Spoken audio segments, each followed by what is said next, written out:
What a great way to start off a show. That must be. Are we live? Because it never occurred to me that. All right, cool. What's up, guys? What's up, everybody? I forgot to full screen it. Damn it, that's what I forgot. I almost had everything down. I was fiddling with this and then I forgot to full screen first. No, you wouldn't have had everything down because even if you did 100% smooth transition, you know what me and Tor would have been doing? Just sitting here. Because one thing we actually didn't go over is your little signal of, hey, we're actually on the screen now.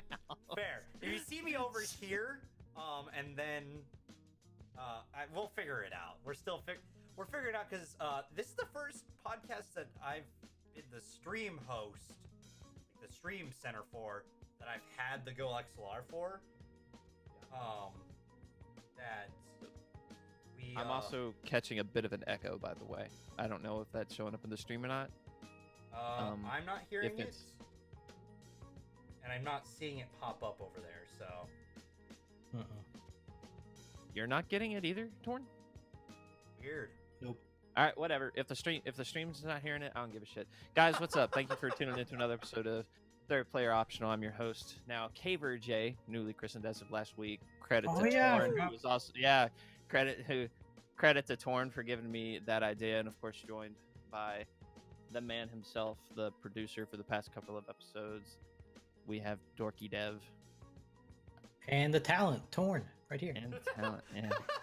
The going pro in Overwatch. I can dream, okay? I can dream. And let's be honest, it doesn't take a whole lot to be pro on Washington Justice nowadays. No.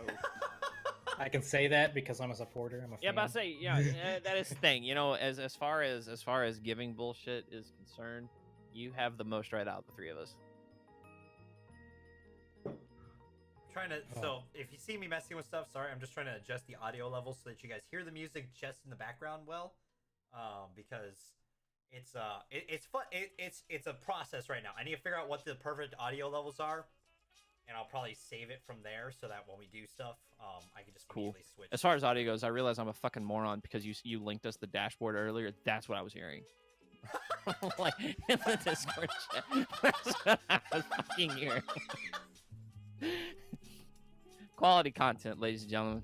Quality content. We're gonna jump right in. All right. And forget all about me doing that, and we're gonna talk about Division 2. Division 2 for a little bit. Something that has not been talked about a whole lot since its first announcement being made.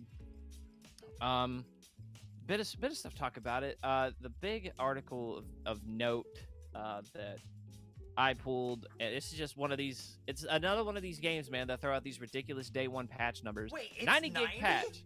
90 gig patch.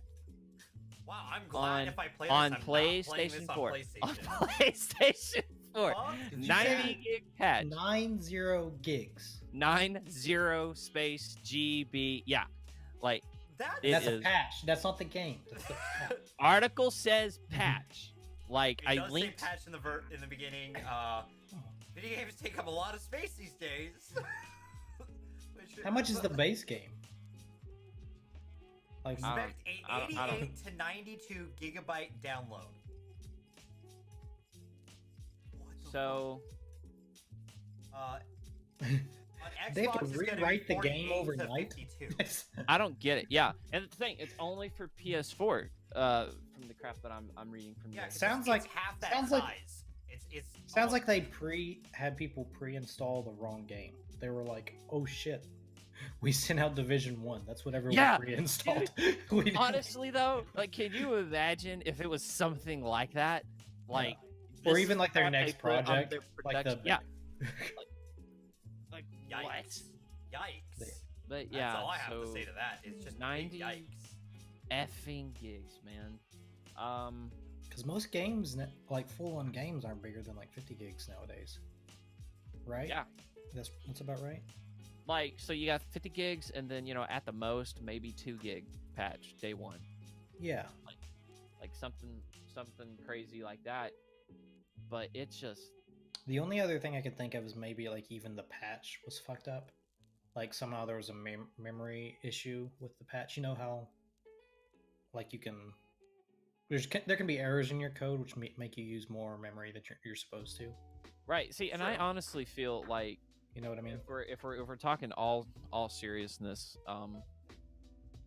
that is the plausible scenario for me. Like the code, it just wasn't efficient, and they just kept on piling stuff in, and just memory management just wasn't there. Like, well, that wouldn't even be an efficiency. Like to that extent, that would have to be like an infinite memory run on or something like that. Like, yeah. Like Either way, efficiency refers to like saving 2 or 3 gigs here and there, not right? adding not adding 2 games 90. worth of memory. Like seriously, that's like if we're going off of like the PS, because all of us have the like original version of the PS4, right? Basically, yeah. Yeah. That means we would pretty much have to delete 3 other games to be able to play this one game. External hard drive. I'm good. Okay, yep. Okay. Besides you, me and Toarn have to delete 3 games to play this game because that's not. That's beside the point that we already have to delete games to play other games we own and reinstall. Because like for me personally, there's like Rock Band always has to stay on there because I don't know when I'm gonna pick that up again or stuff like that. Because I'm gonna try to put that in the weekly schedule. I can't delete that one. Spider-Man, I still need to get the DLC, so I'm gonna leave that on there. I'm so glad I will not play this on the PS4. Are you planning on playing it? Yeah, no, I like Division 1. So, I mean, I felt for me personally after the pain that I suffered from the first Destiny, because Division 1 came out after Wolf, right? Or after Taken King, right? Taken King. After Taken King. Taken King hurt me a lot because that was my comeback after the second DLC. I came back to that. And I ended up in the same cycle I ended up in before. I want to think that it was around Taken King. I think it had to be after because I was looking for a different game to play. Yeah. And Division felt rewarding to me. Like no matter the hard work I put in, there was always guaranteed that the loot I was getting would guarantee me some sort of boost forward, right? Every mission you did progressed me forward. And I felt like Division didn't feel finished though when we first got it. It didn't, and there was some stuff that didn't wasn't. feel finished. I can agree with that 100%. Like the end game was not nearly as fleshed out as it needed to be, And especially PvP for as short as the climb was. Yeah. I heard that all the DLC they added though, all the free DLC, because it was all free, right? I don't think all of it was. Okay, there was a couple that I think wasn't, but most of like the big chunk stuff was free, right? I'll say the real big content heavy stuff was all free. All the stuff that I've seen about it, and I never actually went back and like physically played the game myself, but I watched back and looked at some of the gameplay. A lot of people who did bash on it before they came back to it, they said this feels like a brand new game. They did their job with the second go around from what I could tell of it. And one of the things that they are making a point to talk about now, because there was referencing a separate article, that they are doing things for the end game. Like that is one of their concerns moving forward, which I think is good for them to address to the community that, awesome. Hey, we heard you from the first one. Here are things that we're doing. Well, that's the only reason I wasn't able to keep playing, because all my friends dropped out, and I didn't have anyone to play with, so... Yeah. And I wouldn't mind going back and playing the first one on PC. I have, like, a free copy that I got for it, so, like, I haven't had the chance to play it yet, because I have no one to play with it yet. Well, I think in our group, everyone had it for the PS4. Yep. And that was right around with the point where we were like, Division isn't all that great. That's when Overwatch first came out. Oh, yeah, so I remember that. Yeah. And I started, that's right after I got my PC as well. Yeah, we transitioned from... We started playing Overwatch on PS4. We transitioned from Division to Overwatch.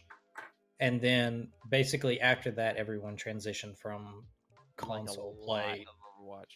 Yeah, we played a lot of Overwatch. And then in the middle of that Overwatch play, we transitioned from console to PC mainly. See, during that time, like right before that was when I was transitioning over, because I bought Overwatch on PC, but I bought Division on PS4, because that's where most of my friends were going to have that. And then my friend who helped me pick out this PC on Cyberpower, that me and him decided to get Overwatch and some games on there on PC, because I was going to be playing games with him. Actually, it's Casey. If you guys met him, shout out BF. But me and him played a lot of games. I think we played with him before. Yeah, I'm pretty sure you've played with him. I don't know if Jay's played with him. I can't remember if I have or not.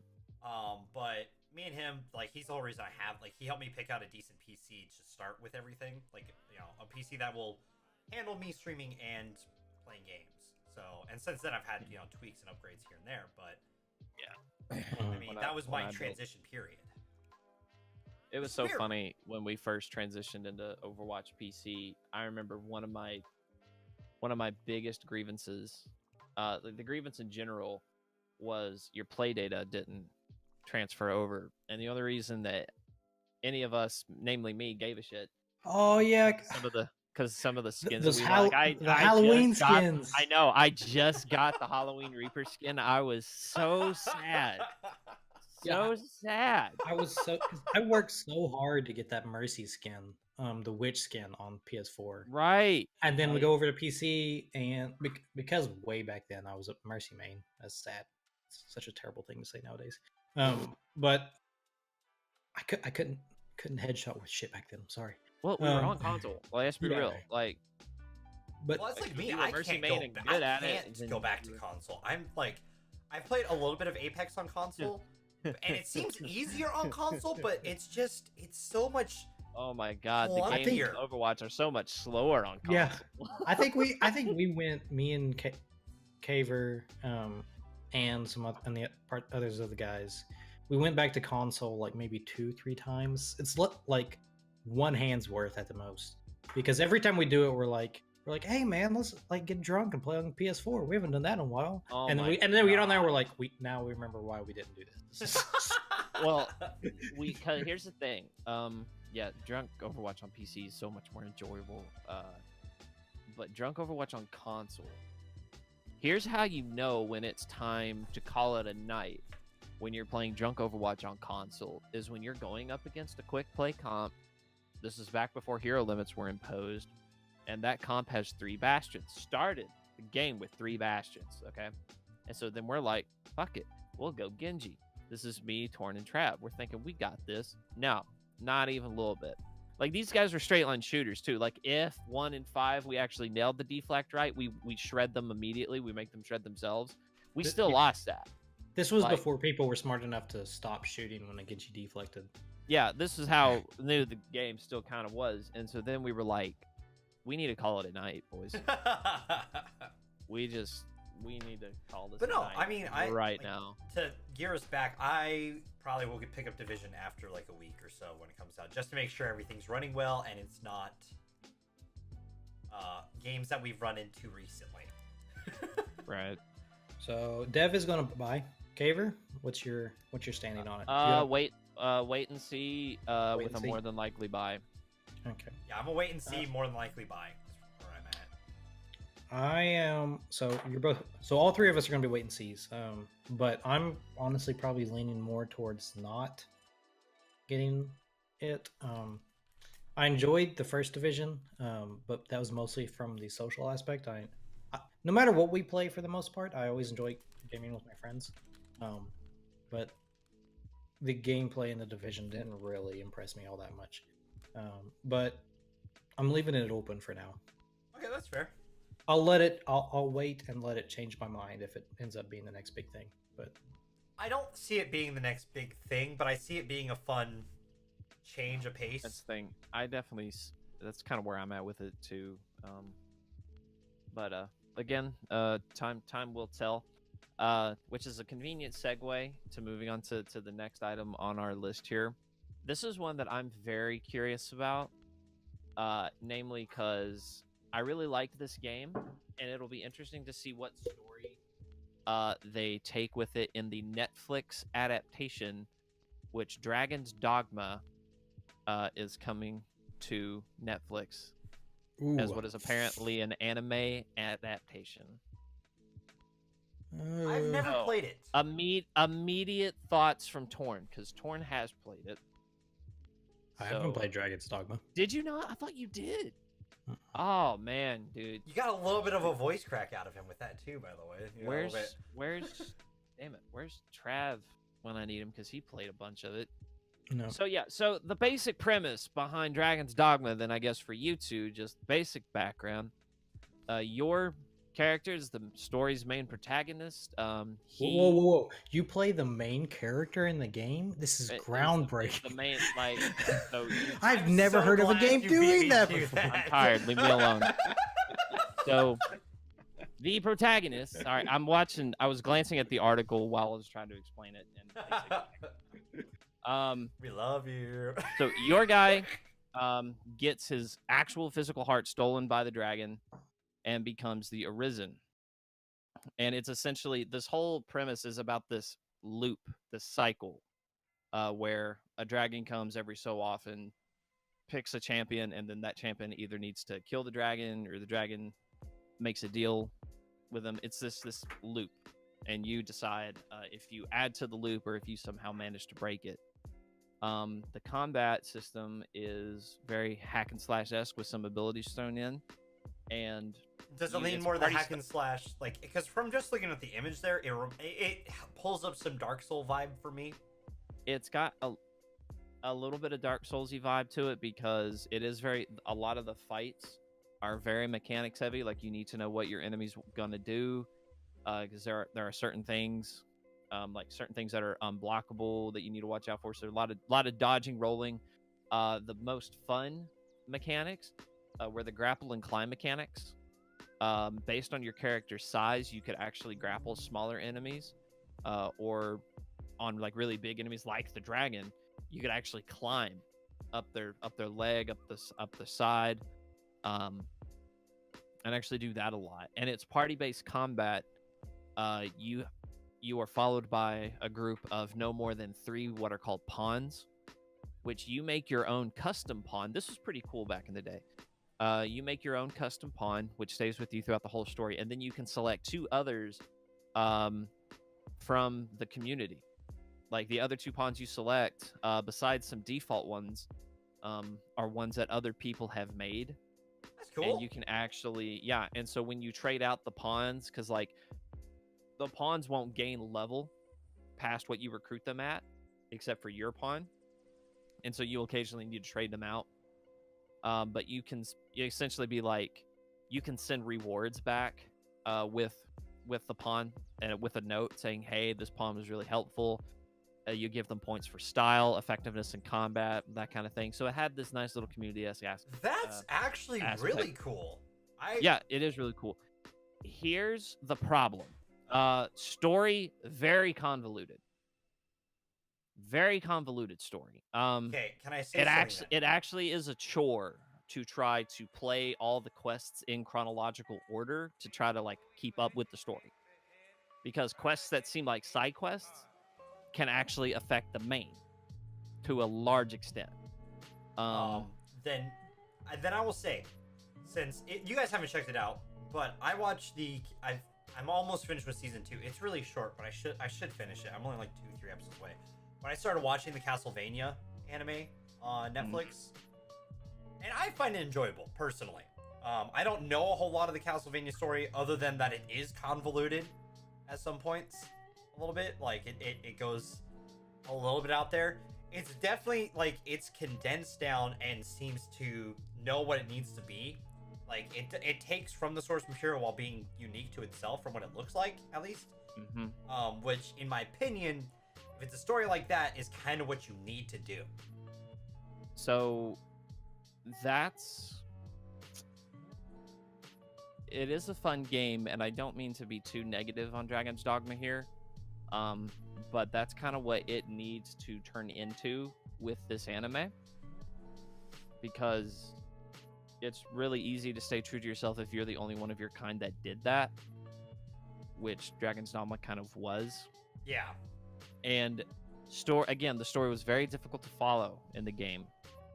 The Dark Arisen, which was a DLC, essentially ended up being a relaunch for the game. Came in, helped out a lot. Wait, is this the one where that had a second ending through the DLC? Is this that game? Where it had to release the actual the full-fledged ending is the DLC itself? More or less, yeah. Okay, I've seen much more of this game than I realized. Yep, that is the one. And so it's very interesting that of all the games that they could have went with, they went with Dragon's Dogma, which I'm very interested to see how they do that, especially because your little companions, the pawns that with you, those are lore things explained in the game. So this will be interesting to see how I they make see the them pawns being able to do with behave. that. All right, What's I'm up? gonna cut in here. So I know I haven't been talking much, but so with anime, a big part of whether it's going to be good is actually has a lot more to do with the company that produces the anime. Okay. That's also true. So because there's a lot of companies out there that just like cookie cutter out like harem or action or whatever the case may be, shown in like these genres, and essentially they make the same characters, the same storyline, and they just like plug in the names based upon whatever it's supposed to be based on. What? Right. No, Goku, Luffy, and Naruto have nothing in common. Okay. But anyway, so while you guys been talking, I was concerned there been, for a second, Dev. I'm not gonna lie. I've been doing some research on Sublimation, which is the company that Netflix is partnering with to make this anime. And based on their record, I'm actually very the opposite of pessimistic. Optimistic? Optimistic. That's it. You don't Because say that often, do you? no, I don't actually. Not when I was not. But these guys have been involved with some very What's some of the ones they've done? So they worked on Evangelion, which if you are an anime fan at all, is one of the most convoluted stories of all time. That's the only reason why I haven't watched it. I've heard it's so convoluted, but it's a must watch. I've avoided it. It's incredibly convoluted, and you have to watch it multiple times to even kind of get a hint of what is happening, but it's still a great show. But they've worked on some Attack on Titan spin-offs. They're the Ancient Magus's Bride, which is another very convoluted show. I worked on Ghost in the Shell again. So a lot Ghost in the Shell, Rise of the Shield Hero, Tokyo Ghoul, Yu Yu Hakusho, and Mobile Suit Gundam Unicorn. So I knew there was gonna be a Gundam. I just didn't know which Gundam you were gonna say. As you were explaining their list, I'm like, there's gonna be a Gundam in there, and I just don't know which one it's gonna be. Yeah, it's Unicorn. Is the most recent one is what they've worked on. But all of these, for those that aren't as big of a weeaboo as me, these are all very story deep shows. They're not very shallow. So it's a good thing. That's not to say that it's guaranteed to be a good show, but they've got the pedigree that they should be able to make it work. And from their source material, like as far as characters and stuff go, like I don't know how true to the game that they'll stay as far as the cast and stuff. But they essentially, then this will be a really exciting thing for them, because this is essentially it. It is a true make your own adventure kind of game. Like you can, like there are certain set things you do, but as far as like, it just felt like your own adventure. So definitely cleaner slate by comparison to some video game stories as far as what they have the liberty to do. Have you seen Mass Effect Paragon Lost? Okay, I keep needing to watch that, and I haven't. No, I have not. Apparently, Sublimation worked on that too. Really? I've heard nothing but good things about it. Okay.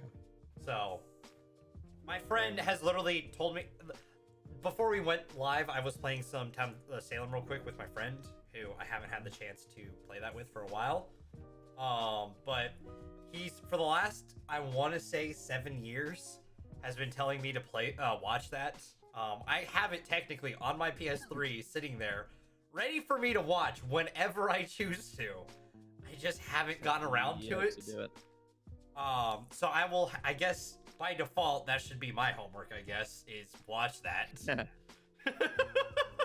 I'll assign myself something real quick, just because, it's by them, so I feel like that's needed. But this is also giving me some other ideas that we'll talk about later. Very interesting. But no, that's cool. This should be good. This should be something that should be enjoyable. Definitely. I most assuredly did not expect Toarn to give it an optimistic stamp. I definitely was not expecting that at all. That's people need to understand how high praise that is. You make So it sound going like I'm Mr. Doom and Gloom. No, you have very high standards when it comes to your anime. That's what I meant to convey with that. So moving on,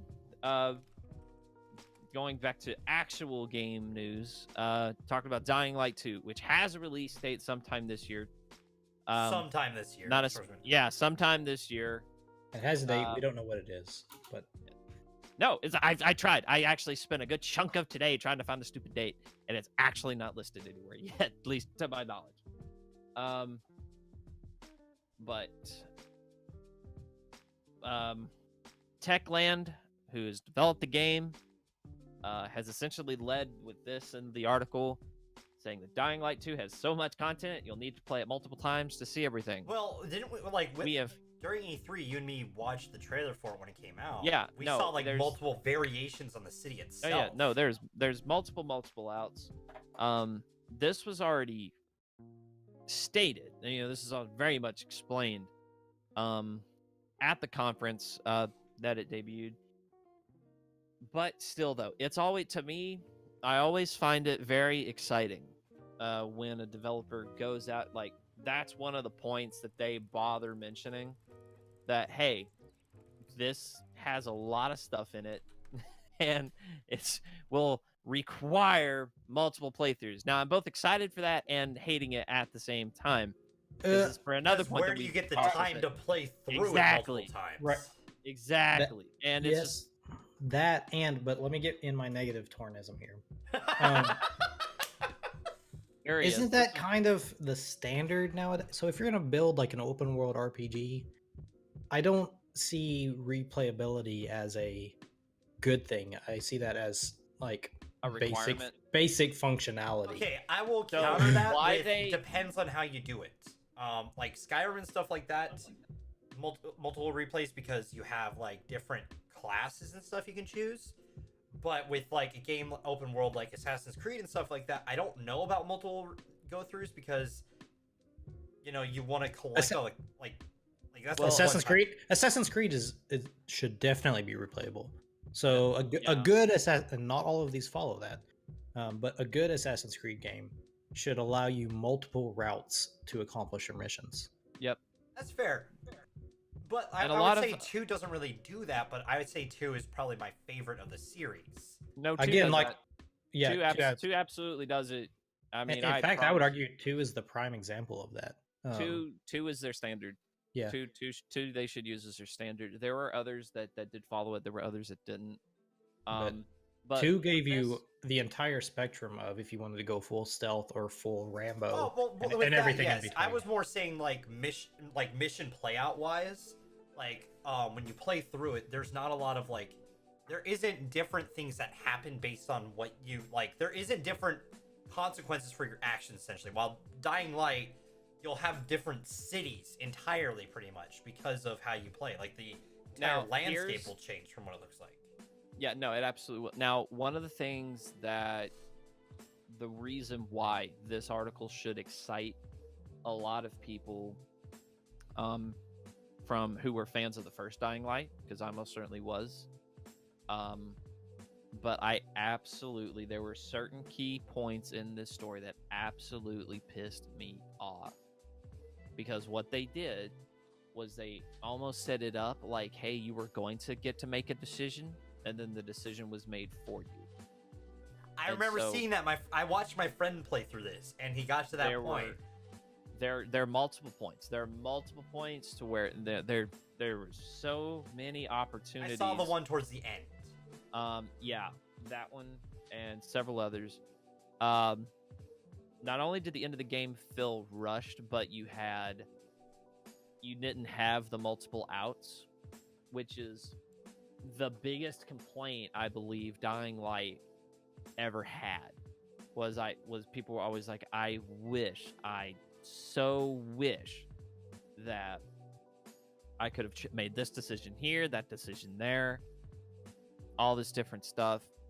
And so the fact that Dying Light 2 is one of the things that they're mentioning. Yeah, I believe Toarn is right that it is the standard in open world RPGs now.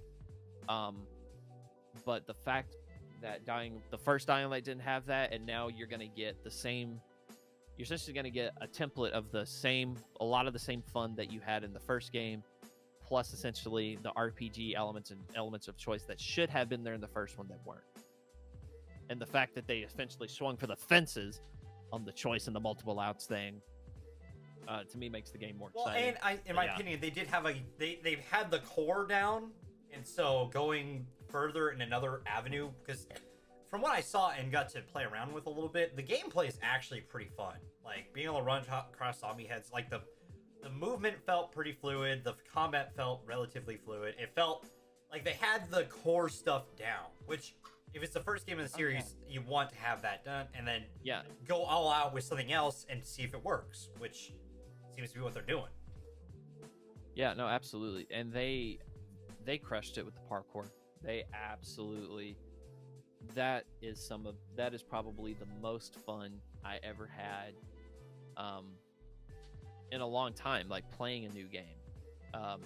Was getting to learn that parkour setup, and then you do all the additional abilities that you learn over time, and you start struggling even climbing a wall, and you end up, like I said, running across zombie heads, and you get a grappling hook, which the grappling hook I actually felt was a little bit overpowered. Like I actually, since I had it, of course I used it, but even while I was just like, ugh, this just took away from a lot of the free running aspects of it.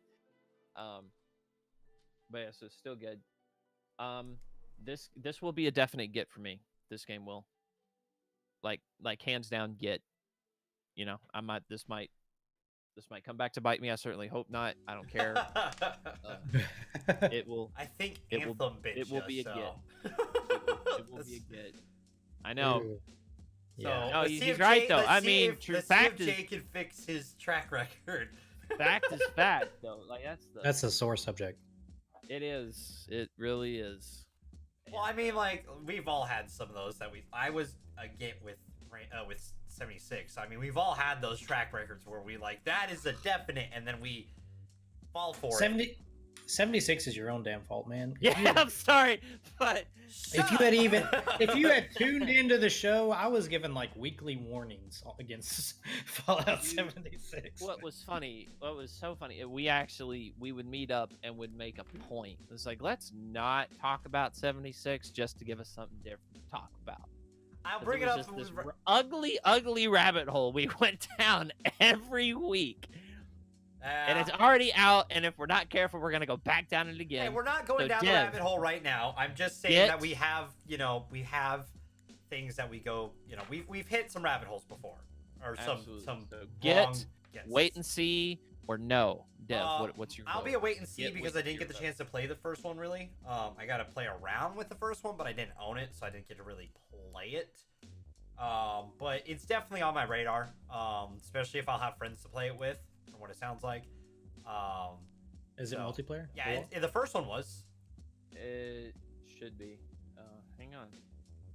I would hope that it is, because that's actually a function that's one of the selling points for me. Like, because like, for me right now, my big thing is either multiplayer games I can play with friends and have fun with, and I know not everyone enjoys it, but up doing to four? Up to 4-player co-op, 1 player must host.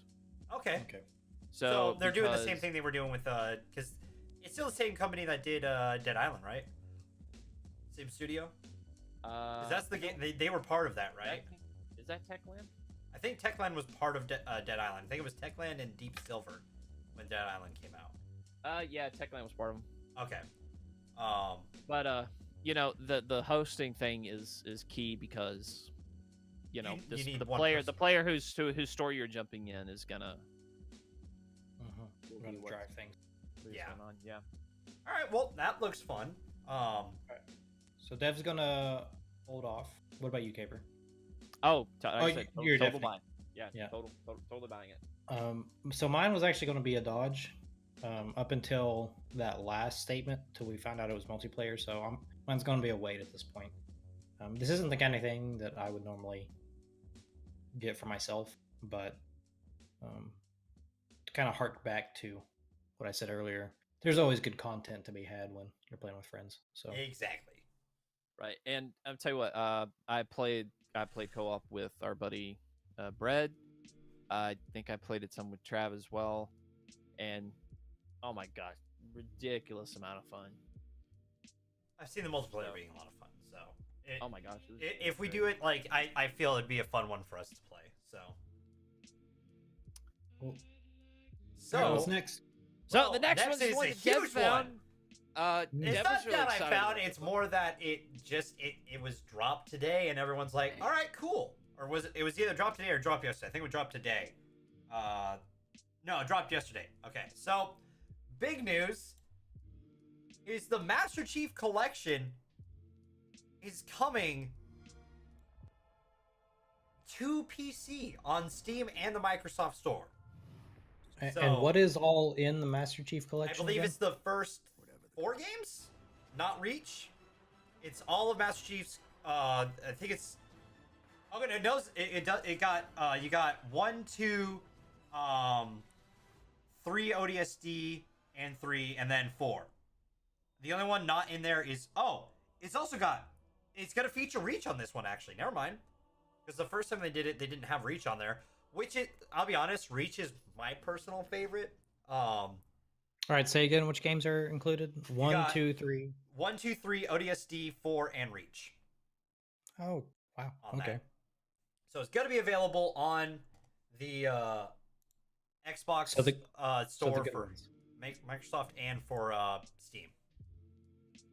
It's a good thing they're releasing this for Steam because no one would buy it on Xbox.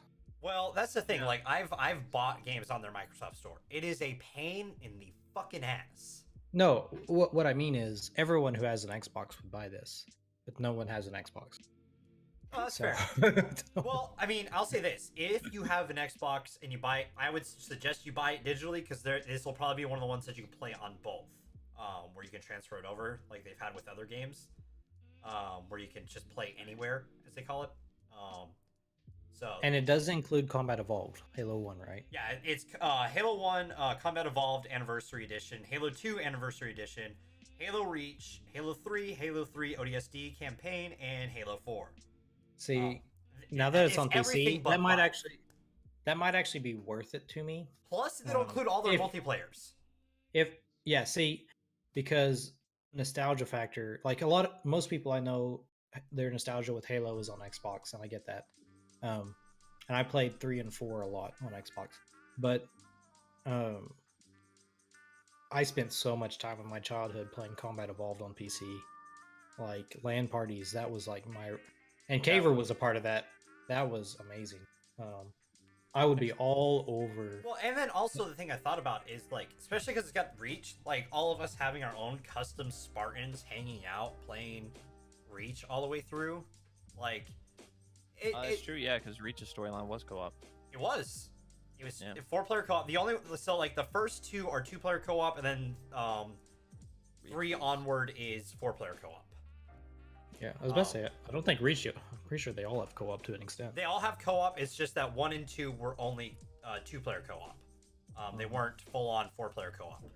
So, Although, I think the limitations on that were that the split screen capability. I don't see any reason why they couldn't add. well, they 4-player didn't to it. add the 2-player version to it, or the more than 2-player when they did the re-release for the Master Chief Collection on Xbox. It still was just 2-player for 1 and 2. Okay. So they'll probably keep that the same because I think they have to actually like change stuff in the game to be able to do that. Because like with because it was that you were both Master Chief in 1 and 2, like Right. and then 3 they added that you were one person was Chief, one was Arbiter, and then 2 of you were elites. ODST was you were all Marines, ODSTs. And then Reach was all your own Spartan. Yep. And then 4, I don't know because I never played the campaign through 4. I think it was all Chief again. Was it all Chief again? No, I Was don't it think not? it was. Was it custom Spartans, custom And armor? one at that person point, is too? Spartan, or one was Chief. No, because Chief had like his own team in 4. That was 5, wasn't it? Yeah, that's 5. 5. Him and Oh, John yeah, Locke each 5. had their own So squads. I want to say 4. I I want to say 4 that you were all Spartans, where you did the customizable armor in the multiplayer that may have shown through. But one, I like the don't main remember. host was probably Chief. Then. Well, like I'm 90% sure that you were actually just all Chief. That seems probably right because I can't think of any but- other characters that the other players would be for 4. Because there's really no there's no major elite stuff in there, is there? Okay, No. yeah, I'm looking it up. It says that they're all duplicate Master Chiefs. Yeah, that's what I So- thought. Lame, but still, especially after Reach, like to go back, that feels backwards. But Well, I could see this being a lot of fun for all of us because I also see this being fun for like party games, like all of us getting a group together to play some, custom matches. Like I played the crap out of Reach multiplayer with my friends at his house because we would play Infection mode called Assassin's Creed, where the you guys have played it. All right, cool. And we'd play in like Raccoon City, the Assassin's Creed thing. Like we had the game mode down. We knew all the parkour spots. We knew not to go outside the map that was created because if you go out there, it makes it a lot more of a pain in the butt to play the game. And we just have fun parkouring. I was terrible at it because I'm terrible at parkour with controllers. But it was just it was a lot of fun. Like there was 6. It's probably about time for 6 to be coming out, 6 will probably come out this year. Close. Okay, It's close. so this is very smart on their part. Get the name out there. Well, and you know what would be a smarter move as well on top of this? Is to release 6 on PC. I don't think they'll do 6 on PC because they want to push consoles. I'll say that. But put I don't- put 5 on the market for PC as well. I know they want to push consoles. I don't think that's a smart move though, because It's not. I don't think Halo. I don't think agree. Halo is as strong of a name as it used to be enough to like. Well, I mean, outside of Halo and Gears, that's the only 2 major titles that are recognized Xbox names anymore, right? Right, and like I said, they're not as strong as they used to be. Those 2 titles used to be enough. Like in the 360 days, Halo and Gears Yeah. were the chief reason people got 360s. That's why they won that generation. But it's not that strong of a franchise anymore. So I don't think they're going to be able to. I could see them starting it out on console and within the people first aren't 6 gonna months be- on PC. People aren't going to be willing to drop $350 to play one game. That's true. Nope. What I could see happening actually is a bundle pack if they release that no disc version of the Xbox this year. Around the same time as this, I could see them pushing the combo pack for maximum $300. But even then, $300 for one game. I don't see anyone. Yeah. Again, But people is might it- have. They used to might have done that for Halo, but not anymore. Yeah, no, I'm not And saying honestly, I'm I not also- saying that is going to push consoles, but I'm saying that that may be their strategy. I also don't think, even if I actually don't think a combo package would exist in terms of, I don't think Play Anywhere would apply to the Halo multiplayer, just due to the fact that all the multiplayers have a ranking system. And Well, that means that maybe you have a separate ranking for PC and well, for.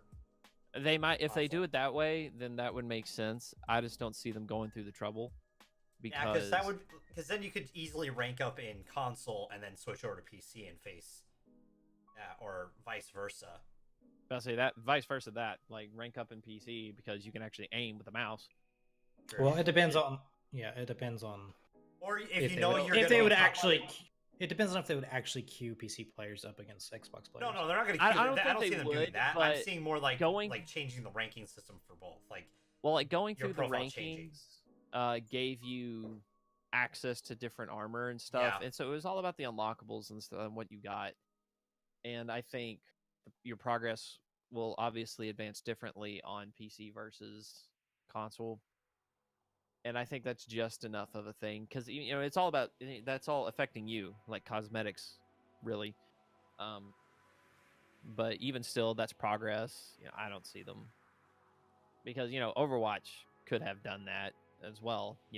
The player data because all their Well, yeah. unlockables also. Yeah. Well, I mean, originally not you doing had that. people on like to throw it to a different game like GTA. You were able to transfer your data from console to PC originally, or Yeah. from Well, 'cause PS3 to cosmetics- PS4, whatever. Cosmetics are one thing, but your competitive ranking should Well, not be transferred in between That's because why they're they changed it. That's why GTA changed it because people were essentially cheating on the console versions to get a bunch of money and then heading over to the PC or vice versa.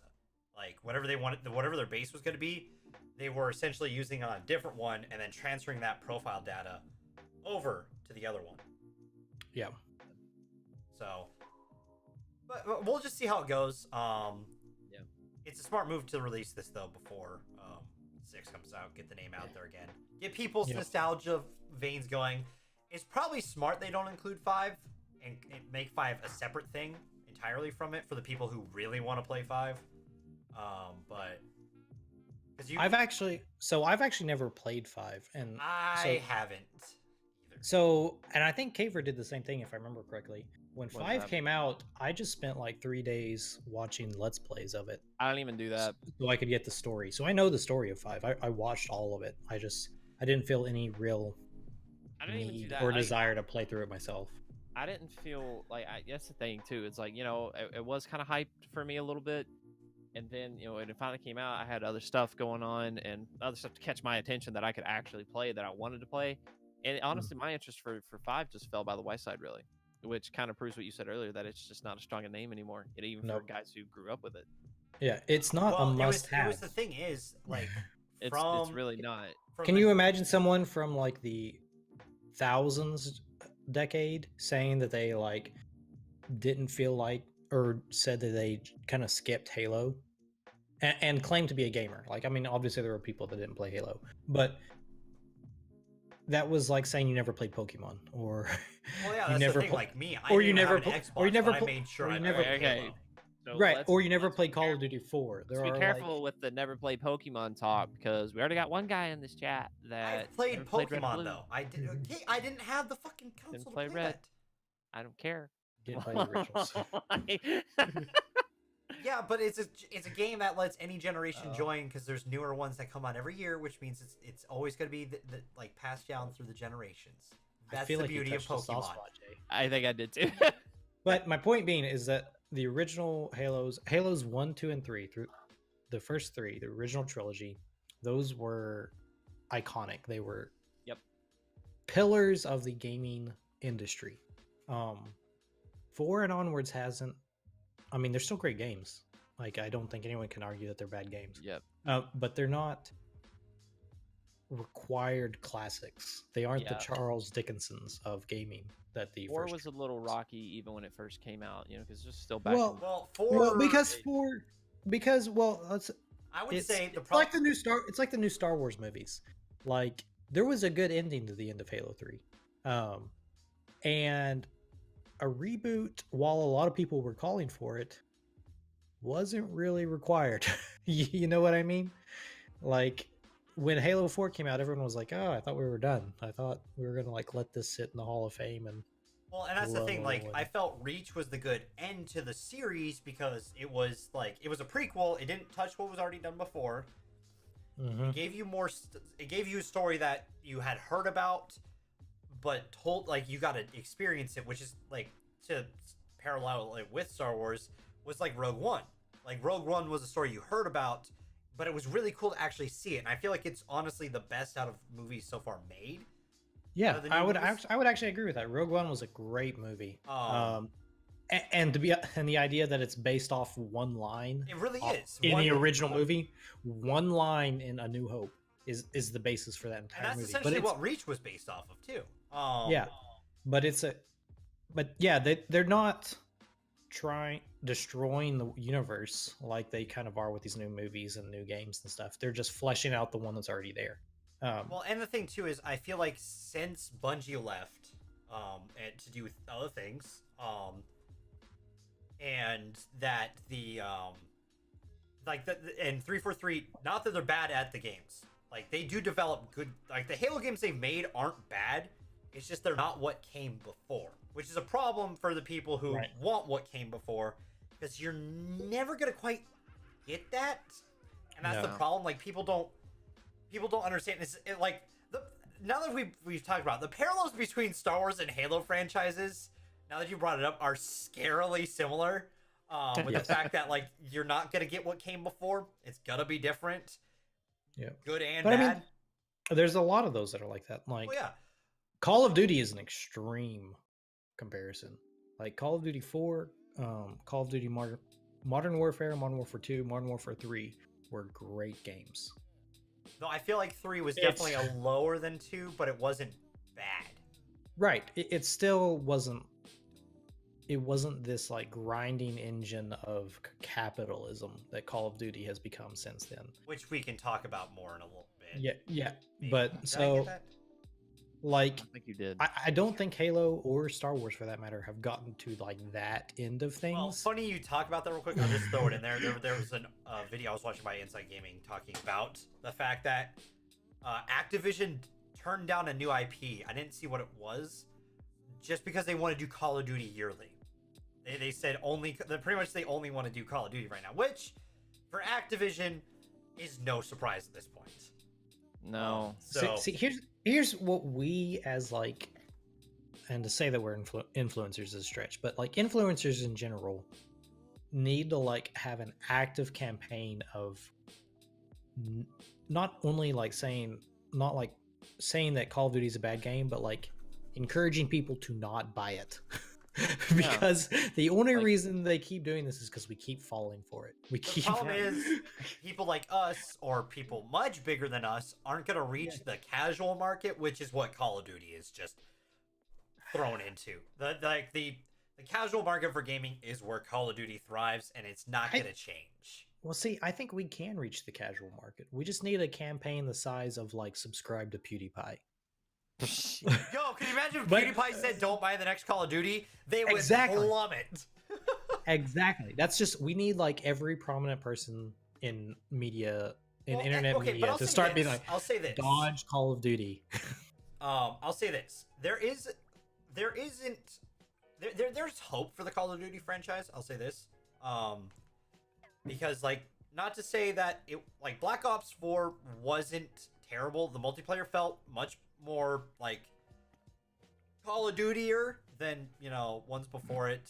And Blackout wasn't a failure to launch, if that makes sense. It's not a failed battle royale. Okay. It's Okay, but my- but again, that's still not like anything. They're just like they And again- leached off the battle royale fanaticism that's going on right now. true. I think Call of Duty could still be a good franchise, but not if they're subscribing to the one, or at one point they were doing like 2 games a year, or something like that. They have 3 studios doing, and they're doing 1 game every year. Each studio doing Right, every exactly. 3-year cycle. They need to get away from that. Like they need all these studios to like step away from Call of Duty, do something else for one cycle to clean the palette, to allow technology to develop, to allow ideas to develop, so that the next time they come back to Call of Duty, they can actually create something new. Again, Well, and so I'll counter still that pay with, homage to the series, but is there something it's- new that they can really Well, do with the franchise? Here's also well, no, not there's- not right now, but they Yeah. could in the future. they it's- need Like they- if they just need to imagine take if away from that. Fallout, if Bethesda was releasing a Fallout every single year, would there be any difference between the Fallout? Sorry. I was gonna make a dumb joke off of that. Sorry, Amy. Isn't that what 76 was supposed to be? Again, Fallout 7, Fallout 76 is a terrible game, but I still at least respect that attempt more than I do releasing the new game and adding a new decade to it. This was yeah. Fallout 2193. Ooh, this one's 2203. Look at all the differences. We have a different shade of beige to tinge the Well, and wasteland. here's the thing too. Like, it's like It's the same. They've been releasing the same game since Call of Duty 4. And They have. again, there are small changes, but it's never a big enough change that you notice the difference. here's Oh. also the thing that I can appreciate Dev for trying to see the positives of where Call of Duty is at right now. But you use words like "not that bad." Well, they did. I'd this say a little that because better, there they are did games that do it better. For at least for PC players, there are games that do those But experiences see, better. But they no longer see Call of Duty no longer has the luxury of just keeping at those words anymore. Like we bothered to mention Modern Warfare 1, 2, and 3. those are games that when they hit, they absolutely blew people away. You Like the should also multiplayer throw in mechanics Black in Ops 1 particular. and 2 because You Black Ops should 1 did absolutely. You phenomenal. absolutely Black Ops should. 2, I didn't enjoy all the mechanics, but they were new, they were fresh. Yep. Yeah, and then World at War. World at War introduced the zombie mode. Yep. And on top of that, so these games, that was their splash. They introduced legitimately something new. They introduced new mechanics, new weapons, new characters, new story, like all that stuff, you know? And so yeah, this year by year by year repetitiveness is just that is what's slowly killing it.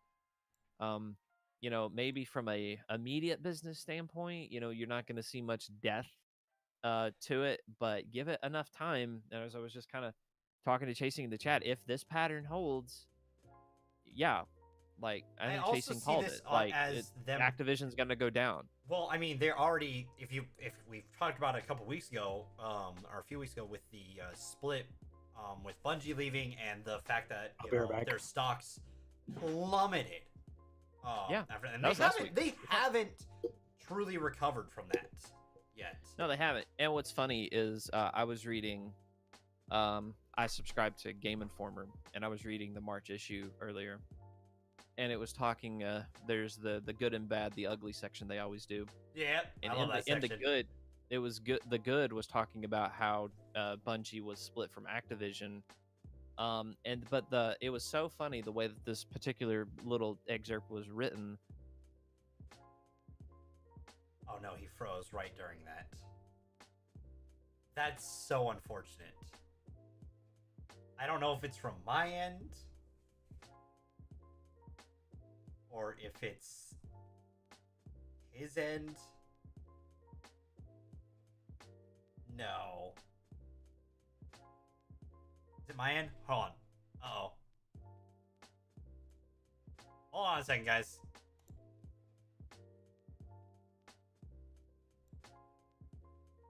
Let's see if we can get it back.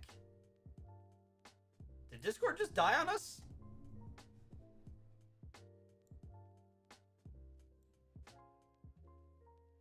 Uh-oh.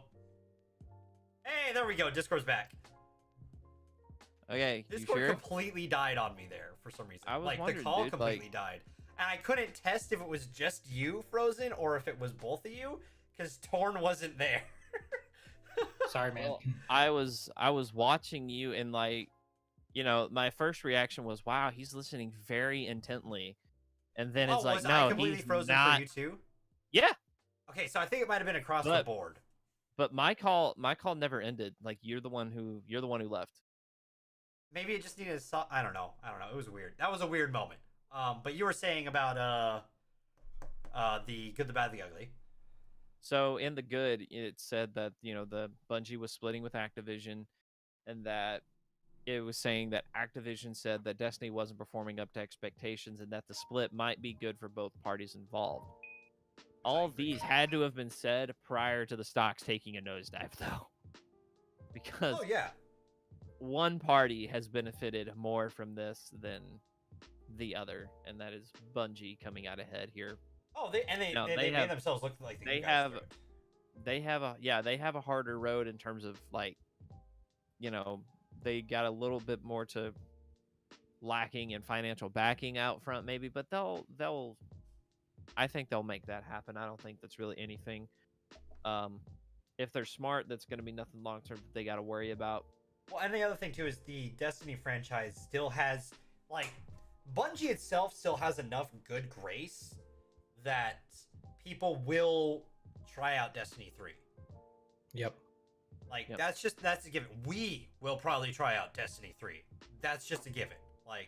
More than likely. All three of us will, because I still when I played 2, when I went back into it for the first time back in the Destiny, I actually did enjoy myself. I don't think there was much I don't think I had a miserable experience in that game ever while I was playing it.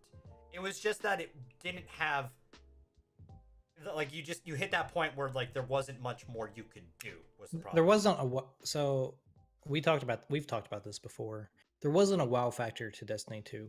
What Destiny 2 did right is that they essentially made the Destiny that they should have made the first time. Yes. So again, I will also be playing Destiny 3 whenever it comes out, if it ever comes out. It will. Wi- It's got enough strength left in the franchise to go again. Yeah. But that will be with a great deal of trepidation. And I will need a wow factor next time. Yep. Um, Yep. Absolutely. what that is, I can't tell you. I'm not a game developer. That's not my job. I wish I could. I wish I could throw out some great idea that'll change the industry and make it easy for those guys, but I don't know what it is. But I need something beyond the grind that Destiny always becomes eventually. Yep. But yeah, so we will have to see. So I guess the next topic's all Toarn, isn't it? Mostly. Well, Toarn is wearing the inspiration for it. Oh, is it Overwatch League time? Overwatch League time. I'll have the standings up because that seems like the best thing to go over, and I'll scroll down. Sorry, there we go. So that we show everything, you know, just so that all the teams are up there, in one way or another. Yeah, we're not on the bottom. Yeah. Well, Thank you, Los Angeles Valiant, for your Valiant. 0-7 bullshittery. Well, I would like to point out that What the fuck? Discord.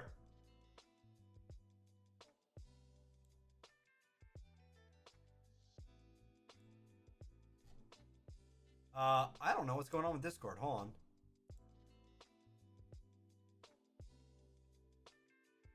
on. Give me a second. I'm gonna reboot Discord just real quick, and just see if that helps it.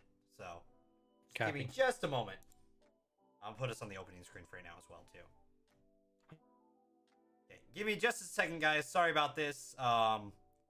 Didn't realize Discord was gonna have some problems tonight, so I should have checked this beforehand. So this is on me. Ending task. So just give me a moment, ladies and gentlemen.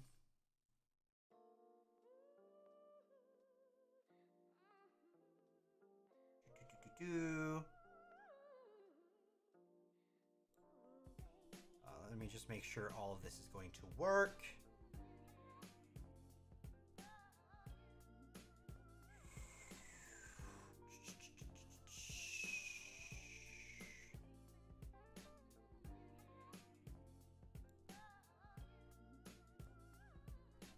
So I think we should be good.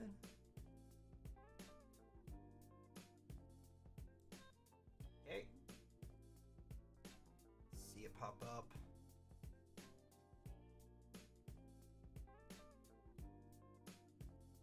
Some good beats at least in the background, you know? Why isn't it working?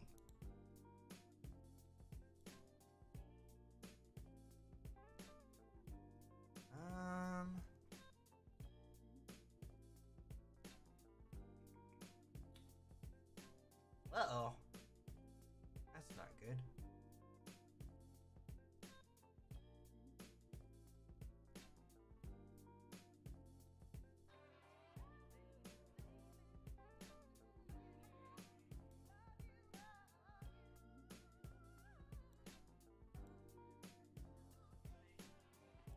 Let me just double check that everything is up to date. Hey, can you all hear us? I can hear you. Coming through. All right. Oh, there we go. He's Are you back. transmitting us at the moment? Now I am. Sorry, I was seeing. I think there might have been an update that I missed, but it's not letting me download it. So I don't know what's going on there. So it may happen again, and it may be something that I just have to, like, we may have to change eventually. Well, Dev's fired. I guess that's all it comes down to. Bitch, please. We brought you onto the show for one thing. Oh my god! If that's how it's going, all of us would be. This shit, me. The show is canceled. Zoe, and Steven would all have to be out of it, and it'd pretty much just be you, Toarn. because you haven't hosted any of them. I'll say, saying Toarn I haven't has- dropped any frames yet. Like, what unfortunately, Dev, what he's saying is not wrong, but it's taken horribly out of context. So by default, we're Har HQ is officially closed. All the damn work we put into this, you better not do that. So, Overwatch League news. yes. All right. So, as of now, I'm quite happy with the playoff standings right now. yeah, so far. Do you mind scrolling down to the bottom real quick? So let's cover the bad before we cover the good. Fair enough. Oh, it's taking my. All right. So last time I checked, and Florida may have fallen in there too. Let me pull it up just on my own thing so I know for sure. But oh, they're not showing it. I wonder why they're not showing it anymore. So last time I looked, both Valiant and my boys Justice here, unfortunately, have been eliminated from stage 1.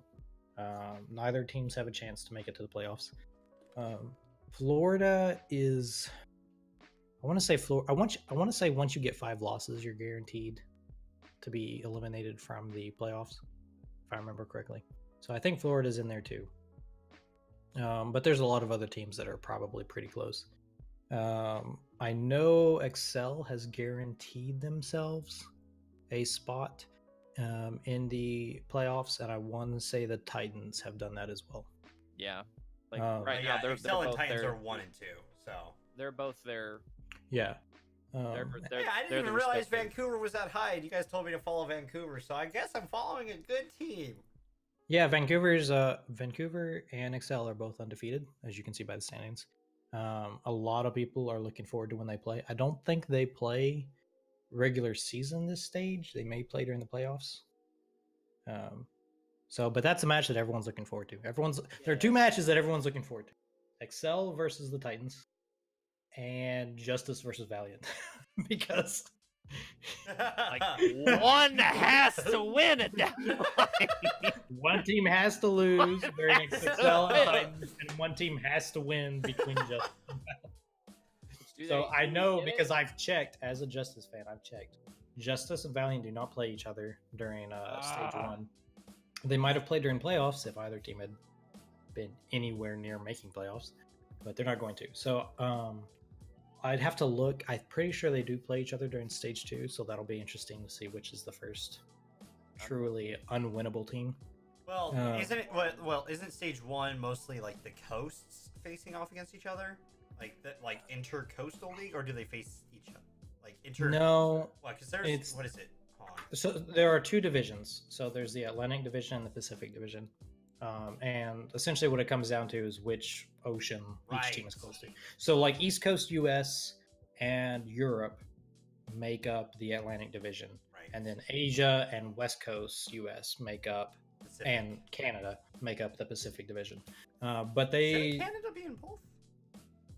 Well, it depends on which coast you're in. Yeah. Oh, But I don't because Toronto's on that on Yeah. the Yeah. Atlantic, and then Vancouver is in the Pacific. And I don't know if I honestly don't know if Vancouver's Canadian or if they're, because Vancouver, Canada is Vancouver, Canada. It is Vancouver. I would think it's Vancouver, Canada, because I don't think Vancouver, Washington is popular enough. Not that, because Vancouver, Washington is literally across the river from Portland. So if they were going to make a team in the area, they'd probably just make it for Portland. Again, my assumption would be the same, that it's Canada, but in play devil's advocate, Canada just in general is not as popular as the US. So Vancouver, Canada is more popular than Vancouver, Washington by a Week long 3 shot. in stage 2, your boys go up against Valiant. yeah. So if they keep their undefeated streak, it will be decided there. So, but fun fact, now that Shanghai is actually starting to win matches, and they're actually doing really well. They're not in the playoffs yet, but they're definitely middle of the pack. I think. Yeah, they're 15. They're 15. Well, not quite middle of the pack, but they're doing okay. So Valiant, being a team from last season, they have won matches before. Washington They were in the top. They were towards the top. Yeah, they're doing really well. Justice, even though is the only team currently in Overwatch League to have never won a match because this is their first season. Yep. So They we're were the the- best in that regard. Hey, way to go! You're the Miami Dolphins. But I don't think there's going to be much change in who's in the playoffs for stage one. I think definitely the What the fuck? Discord?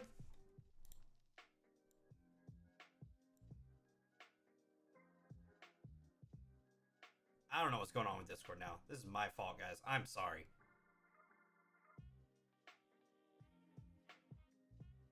I apologize.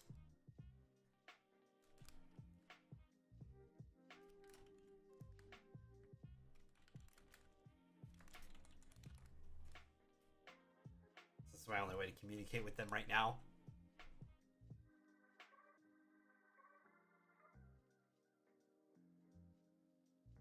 There's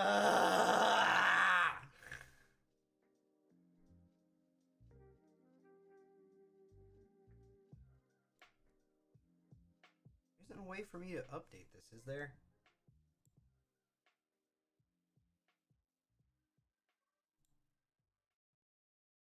You gave me an option to update earlier, right? It's nothing more than a daydream. Come on.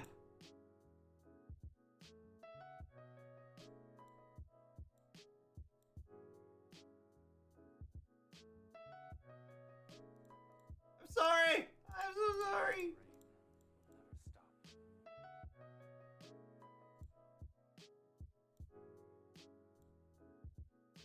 Where is the update thing? There should be an update thing somewhere on here. Right?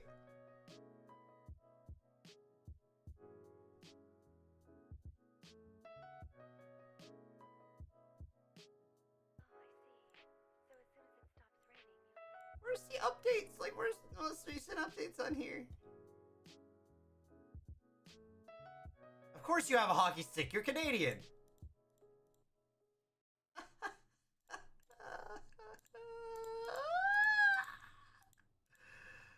Where the fuck is the updates?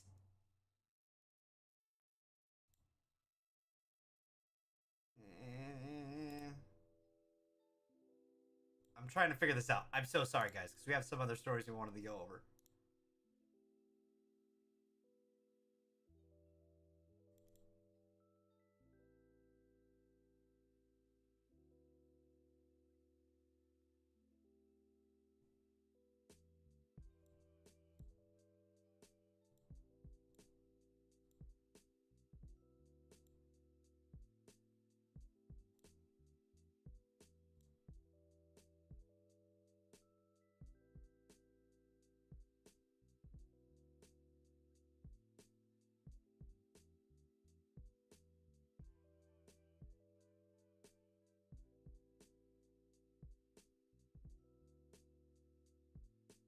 Okay, hold on. It's loading. Which means there probably is an update, and I probably have to restart my PC to get it, which is annoying that I didn't know about it until now. No, I don't, because this isn't my podcast. This is their podcast. I'm supposed to be the one behind the... I'm supposed to be behind the curtain. I don't want this. This isn't what I wanted. This isn't what I wanted. Genuinely.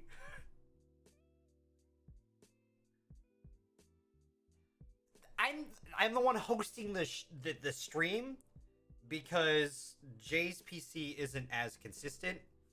So, which means I should have checked for... I'm bad about updates. This is on me. Why is it... Like, this is what I'm seeing. Like, come on. Come on. Load.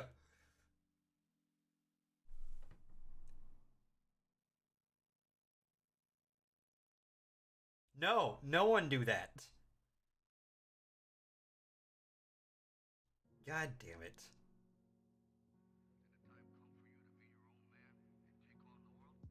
I don't know why it's taking so long. Last time it loaded a little bit faster.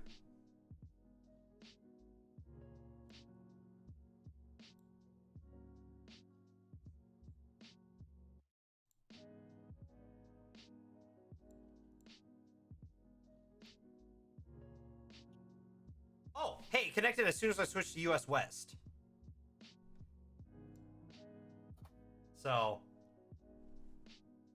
as soon as I put it on US West, it worked. So let's see if that was the problem. Wait, are you saying that if you connect to the server that is closest to you, it works better? I'm not the one who started this call. The ones in Central started the call. Yes, but you're the one. Well, you're wrong streaming. anyway because we're not in Central. Yeah, but the call went to Central. Yeah, your bandwidth is the one that matters because we're not. All right, well, Streaming we'll anything. be on West and see if that helps. If it happens again, I'll restart the call one more time, and we probably will have to. Crap. Yeah. So, is there any other major news with the We haven't even gotten past the first big bullet point Yeah, yet. I haven't really been able to talk about it yet. All right, well, Hey. that's You keep hanging up the call. That's what's I'm really not hanging up happening, the isn't call, it? I'm sorry. All right. So anyway, to get back to business, stage 1 is wrapping up. The standings are pretty well set in stone. There may be some changes. I'm personally hoping that Boston managed to steal a spot from Guangzhou, but it's not. It'll be interesting. So this weekend is the last weekend for stage 1, and after that we'll have the playoffs. So if you're a betting man and/or woman, or then now is the time to place your bets, and bet on Excel. That's ultimately what it comes down to. Titans are the only people that really have a chance of a shakeup here in stage 1. Yep. But for the most part, so to give a little background for those who don't know anything about Overwatch, right now the meta is 3-3, which is 3 tanks, 3 healers, and there are some very specific characters. I won't go into them. Actually, I'll just mention them real quick. Lucio, Zenyatta, and Zarya. Nope. Oh, I'm talking about the the supports. healers. Yeah, Oh, Lucio, Zenyatta, and Brigitte are the healers, and then Zarya, Reinhardt, and Diva. This is the 6-man comp that every team is playing almost 100% of the time right now, which doesn't make for very good content, but that's the meta at the moment. Stage 2, though, and that's going to dominate playoffs. This stage, and Excel is by far better than anyone else at this current meta. That being said, Blizzard has announced some updates to the game that are just going to murder the GOATS comp, which is what this 3-3 comp is. Like, the community is fucking done with GOATS, and Blizzard has answered. So while I think New York, while this comp is still, so the updates are in PTR, they aren't in the main game yet, so they aren't going to be official for the tournament. But by the time stage 2 comes out, these updates are going to go live, along with the new hero Baptiste. So I think in stage 2, where a lot of your teams, such as Valiant and Justice and Spitfire and Gladiators, that a lot of their like top tier players are DPS focused as opposed to tank or support focused. It's going to be a very, very different thing in stage 2. So while Excel will win stage 1, that's my prediction, they're not going to do nearly as well the rest of the season, because Blizzard was basically just said fuck you to the 3-3 comp, and a lot of people are happy with that because the few times that we saw some Genji, some Widows, some Hanzo, the few times that people pull this stuff out during Overwatch League, it just makes for nuts. People go nuts. It's a great time, and so people are just tired of the 3-3 comp. So why we were lucky, we were very happy to see someone like the Fran get signed on with Atlanta Reign. Exactly. This man, again, we talked about it last week. We're going to talk about it again. This man's debut map in the Overwatch League was the well on Ilios, and he pulls out Torbjorn. Exactly. For anyone who doesn't know, Rex shit with it. For those that don't know, Torbjorn is a troll character. All right, he shouldn't be taken seriously, and yet he's somehow made it work. For a time, again, the 3-3 comp is dominating right now.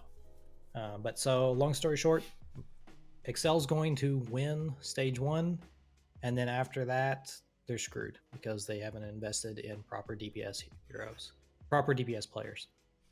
Yeah. Like their big one that they had got left over from season 1's Pine. Yep. Well, right now the person carrying them is oh, how do I you know Caver, the guy that's always talking shit. Oh fuck yeah. It's like Yanu. It's something similar to that though. Let me look it up real quick. But yeah, Anyway, so I'm happy with the way playoffs are shaking out because the team that I have supported since last season is Dallas Fuel. They scraped the bottom of the barrel. Sorry, Jonak. Jonak is who I was referring to. Yeah, Jonak is. Jonak is carrying Excel right now, but once this new meta goes live, his days are numbered. Yeah. You know, again, Dallas Fuel scraped the bottom of the barrel last year, stage 1. This year, stage 1, they started at the bottom, but they've actually worked their way to playoffs. And so the fact they were like right at the just shy of the cutoff line a couple weeks ago, I was really proud of them then. The fact that they've made it to even be considered for playoffs in stage 1, big improvement for them. Talking about Dallas? Yep. It's like I love the improvement that team showed. Paris Eternal, I'm a little shocked as to where they are in the standings right now. Yeah, I expected them to be higher. Them and Hangzhou, I expected both those teams to do better than they did. I did not expect that. I also did not expect one of the games last week. I'm gonna pull it up. I want to say last week in week 4. Yeah, Atlanta Reign got 4-0'd by the Gladiators. Oh wow, that was. Yeah, that was an interesting match to watch. I didn't get to see that one. Well, there's some things that panicking. There's some aspects to that maybe some people don't know. So I want to say, the Gladiators had, I can't remember who it was. I want to say one of their players only became eligible to play starting at that match, like they were underage or something. I could be wrong. I know there was a team that this applied to. I know, like, so there's multiple players. So for those that don't know, you have to be 18 years old to play in Overwatch League.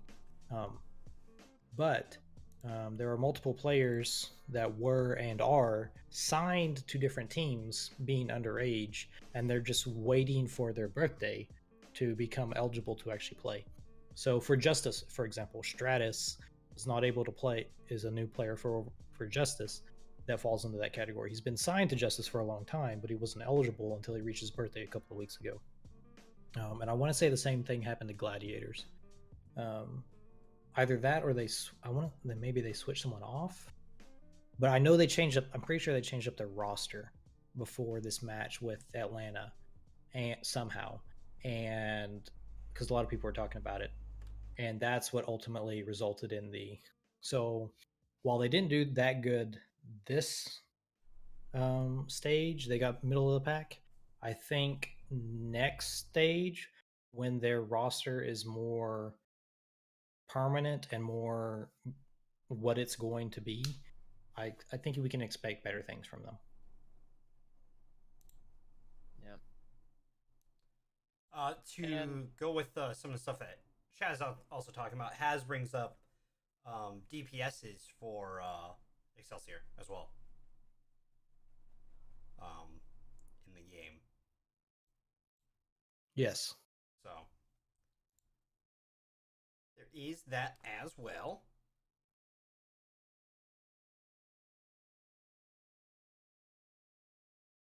Yeah, well, like with NYXL, going back to that, like I hope Toarn's right, and that their days are numbered, and that they're gonna have a harder time, in the next go around of things. I see them having more opportunity for error for sure. But because again, we're hopefully going to go back to seeing more variety play. Yep. At least we hope. And so no matter how good you are, the fact that there'll be more variables to cover at that point, and those variables will be viable options. You can I definitely see them being shaken up a little bit, especially by a lot of the new talent that's come in. But yeah, they still have a stacked roster that hasn't seen a lot of gameplay time yet. So once the meta shifts, I hate to say it, I don't see them being in as much trouble. No, see, here's the thing. I don't see them. I even still don't see them doing that well. And here's why. Because while they do have a lot of good DPS, the DPS is not, the new DPS meta is not going to be the same DPS meta that it used to be. So the previous DPS meta was, for a time, it was Genji, and Tracer has always been really strong, but it's usually a lot of like high skill heroes. And the new meta that is coming, as strange as it is going to be Junkrat, which is a very different hero.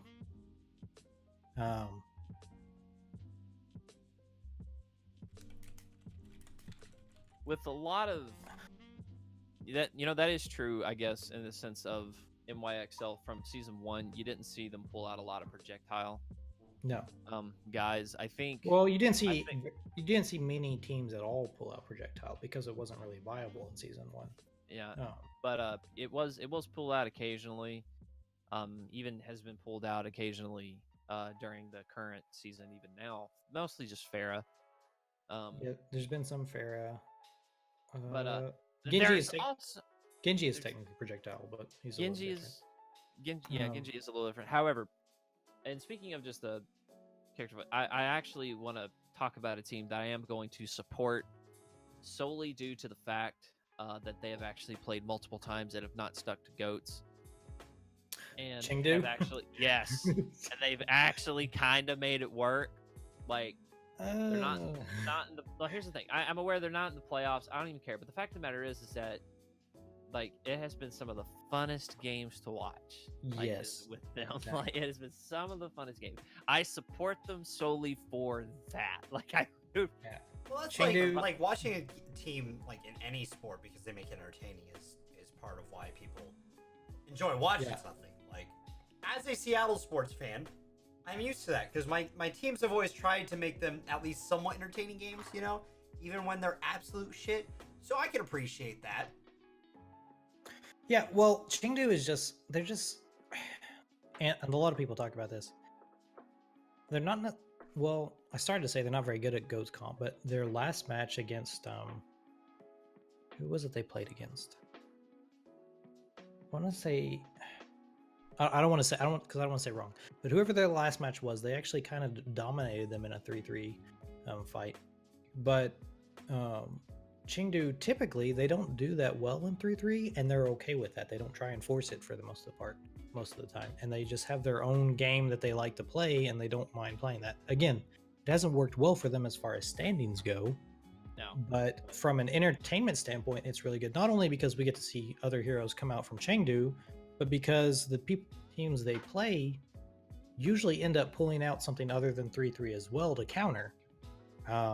And so we get to see other heroes from both sides, if that makes sense. So, I'm a big fan. I'm a big fan of Chengdu. I like that they do their own thing. It's a great time. They're always a great match to watch. All right, cool. It's not a race for transcendence like every other match is. Right, or freaking Transcendence. So for those that don't know, X has, I'm sure does know. But for the most part, every other match that you ever see nowadays is a race to get 2 ults, Transcendence and Graviton. And whoever wins that quote unquote race and is able to throw it first typically wins a team fight and gets to the point.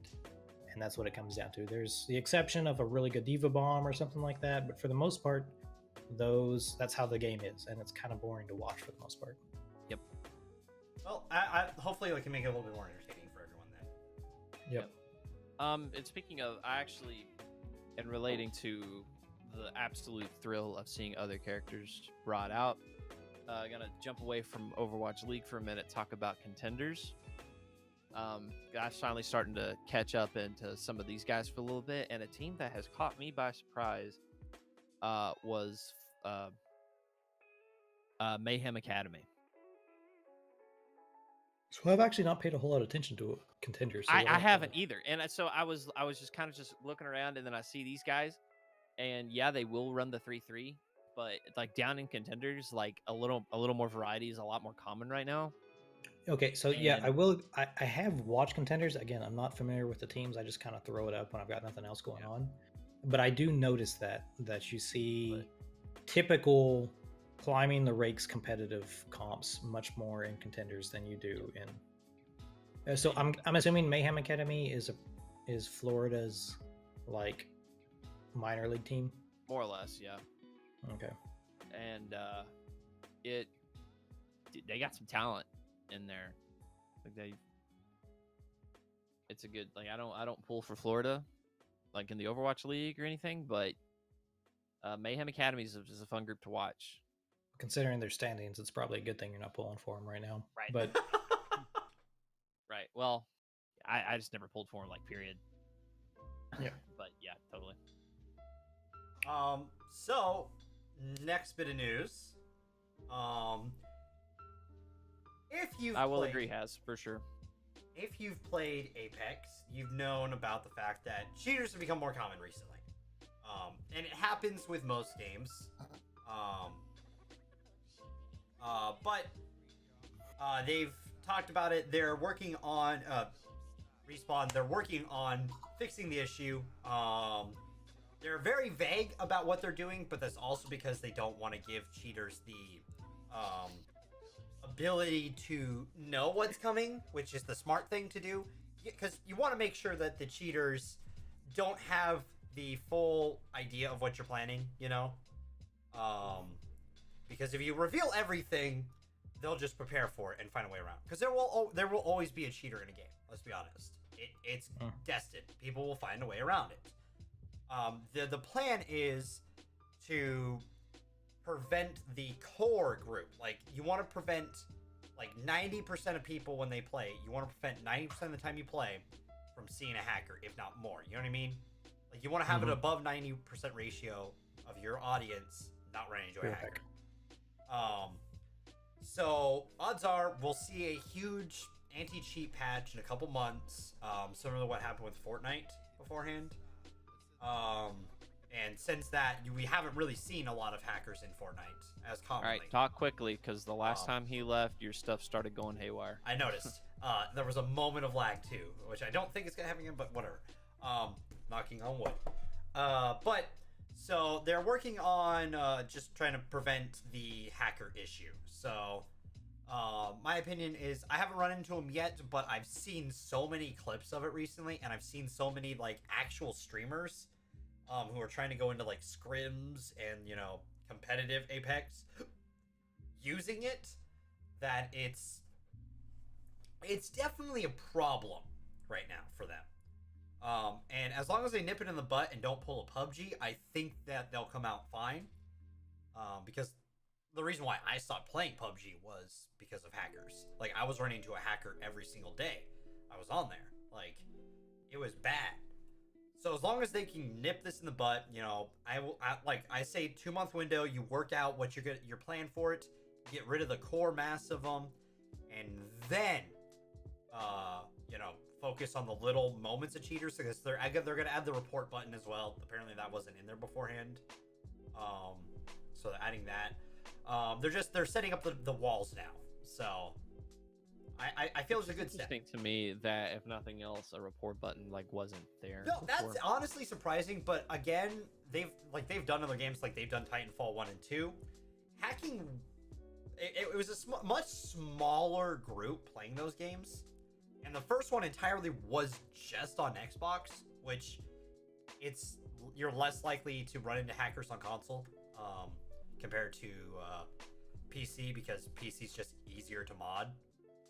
and get away with. Oh, but no one knew about it. You had to go. You had to go through the website. That's ridiculous. So they're adding it in game and all that stuff. So they're improving the systems that they have, and they're working on systems to prevent the issues that they're having right now. So I say they'll probably take their correct actions and pull it off, because honestly, the game is popular enough that they have to. You know what I mean? Like, they don't want to pull what PUBG and other games have run into with hackers. So I see them being able to pull it off. I see them, not having this as a issue for much longer. So, especially given they're aware of the issue. Right. So, and they're not staying quiet about it like PUBG did. That was one of the problems with PUBG, is that the hacker issue was kind of like it felt like the developers were kind of hush about that when it was going on. Like, shh, it's not happening. Yeah, pretty much. When I'm over here, literally, you can ask my community. You can ask freaking Alex. When me and her used to play a lot, we would run into a hacker every single time we played. Like, if it was me and her in a squad, no matter what, at least once or twice a day, we'd run into at least one hacker. Either someone speeding around the map, someone aimbotting, wall hacking. All the fun stuff. That game had it all too for hackers. Yeah. Yeah, seriously. There's a lot for devs to deal with too. Like, not to say that they don't have their hands full, but I see Respawn being able to handle this. So we'll see how it goes, and then they're being open about it. They're talking about it, and they're responding to the community, which is a huge thing. So personally, I see them being able to pull this off. Hopefully, as long as hackers don't get some crazy tech in the next 2 weeks. Well, and it will coincide with that. They say in this article that you pulled up, we want to keep our methods close to the chest, so that way they don't develop a workaround prior to the push out. Exactly. Yep. So, well, I mean, there's games that ran into that issue. So there's always going to be a successful hacker, because developers have to be responsive. They can't be necessarily proactive for the most part. There's always going to be a workaround. The key is limiting it to an extent that it doesn't affect the majority of your players. Yeah. So, I mean, if it's that prevalent right now, then yes, something needs to be done, but it's impossible to always squish it out. There's always going to be someone there. But as long as they it looks like they're trying to be proactive about it, so I think it should be all right. So that's my personal take on it. So we'll see how it goes. Again, like I said, it'll probably be a couple months before we see the definitive hacker-proof thing come in. Like they're get rid of as many hackers as they can. Software drop, but it's gonna be close to the chest, and when it happens, we'll probably know about it. So until then, the other thing that I found today is, so they're a little late to the game, but video showing Battle Royale in Battlefield 5 has apparently leaked. I'm not sure how I feel about that, to be honest. What? They're finally here? Dude, I may not even be qualified to talk about this, because I am so biased against battle royales at this point. I am so done with them. Well, and the big thing for me is, and Battlefield is kind of like my baby. Like, of the realistic shooters, I'm a big Battlefield fan. And to be honest, I would be playing a whole lot more Battlefield 5 right now if it wasn't for the fact that Caver and Soy and everyone else in our friend group said good riddance with Battlefield a long time ago. Oh, I'd play it if the game was worth it. It actually isn't. I have played it. It's much better than Battlefield 4 was. Well, I'm gonna contest you because I fucking love Battlefield 4. Battlefield 4 is one of my favorite games. Sorry, I misspoke there. It's much better than Battlefield 1. That's what I've heard. There you go. Yeah, yeah. I was gonna say better But than 4. say, How dare like, you? hang on a minute, because Yeah, that was my bad. Battlefield 1 was an absolute, but Battlefield 5, I think it's a good game. I think it's, especially, I enjoy it. But so I hate to see them jump down this. Well, I'll say Ugh. this. When they announced it, I was like, okay, cool, because I feel like if the two big major shooters, because this is when Battlefield, or when Battle Royales first like became the main scene. I felt that, you know, because Call of Duty announced theirs, Battlefield announced theirs, right? That they were both doing one. I felt that was a good thing because that means that we will get an actual, like, refined, decent version of that. But in all honesty, with Apex already out there, Black Ops already out there, Fortnite already out there, PUBG being still existent, Yep. is there room for Firestorm?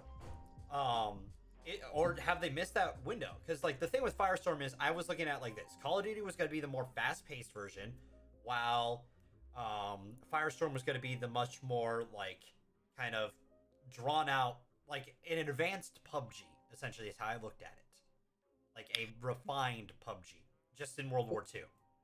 Well, the problem, so that's not even my problem with it, really, is that Battlefield is meant to be like a massive battle simulator. Like, a lot of the mechanics in the game are meant for, at a minimum, squad level team play, which you can do in a BR, but even more so in like large scale team working together kind of mechanics kind of thing. And you just can't you can't take advantage of all that work that you've put into the game in a BR. You know what I mean?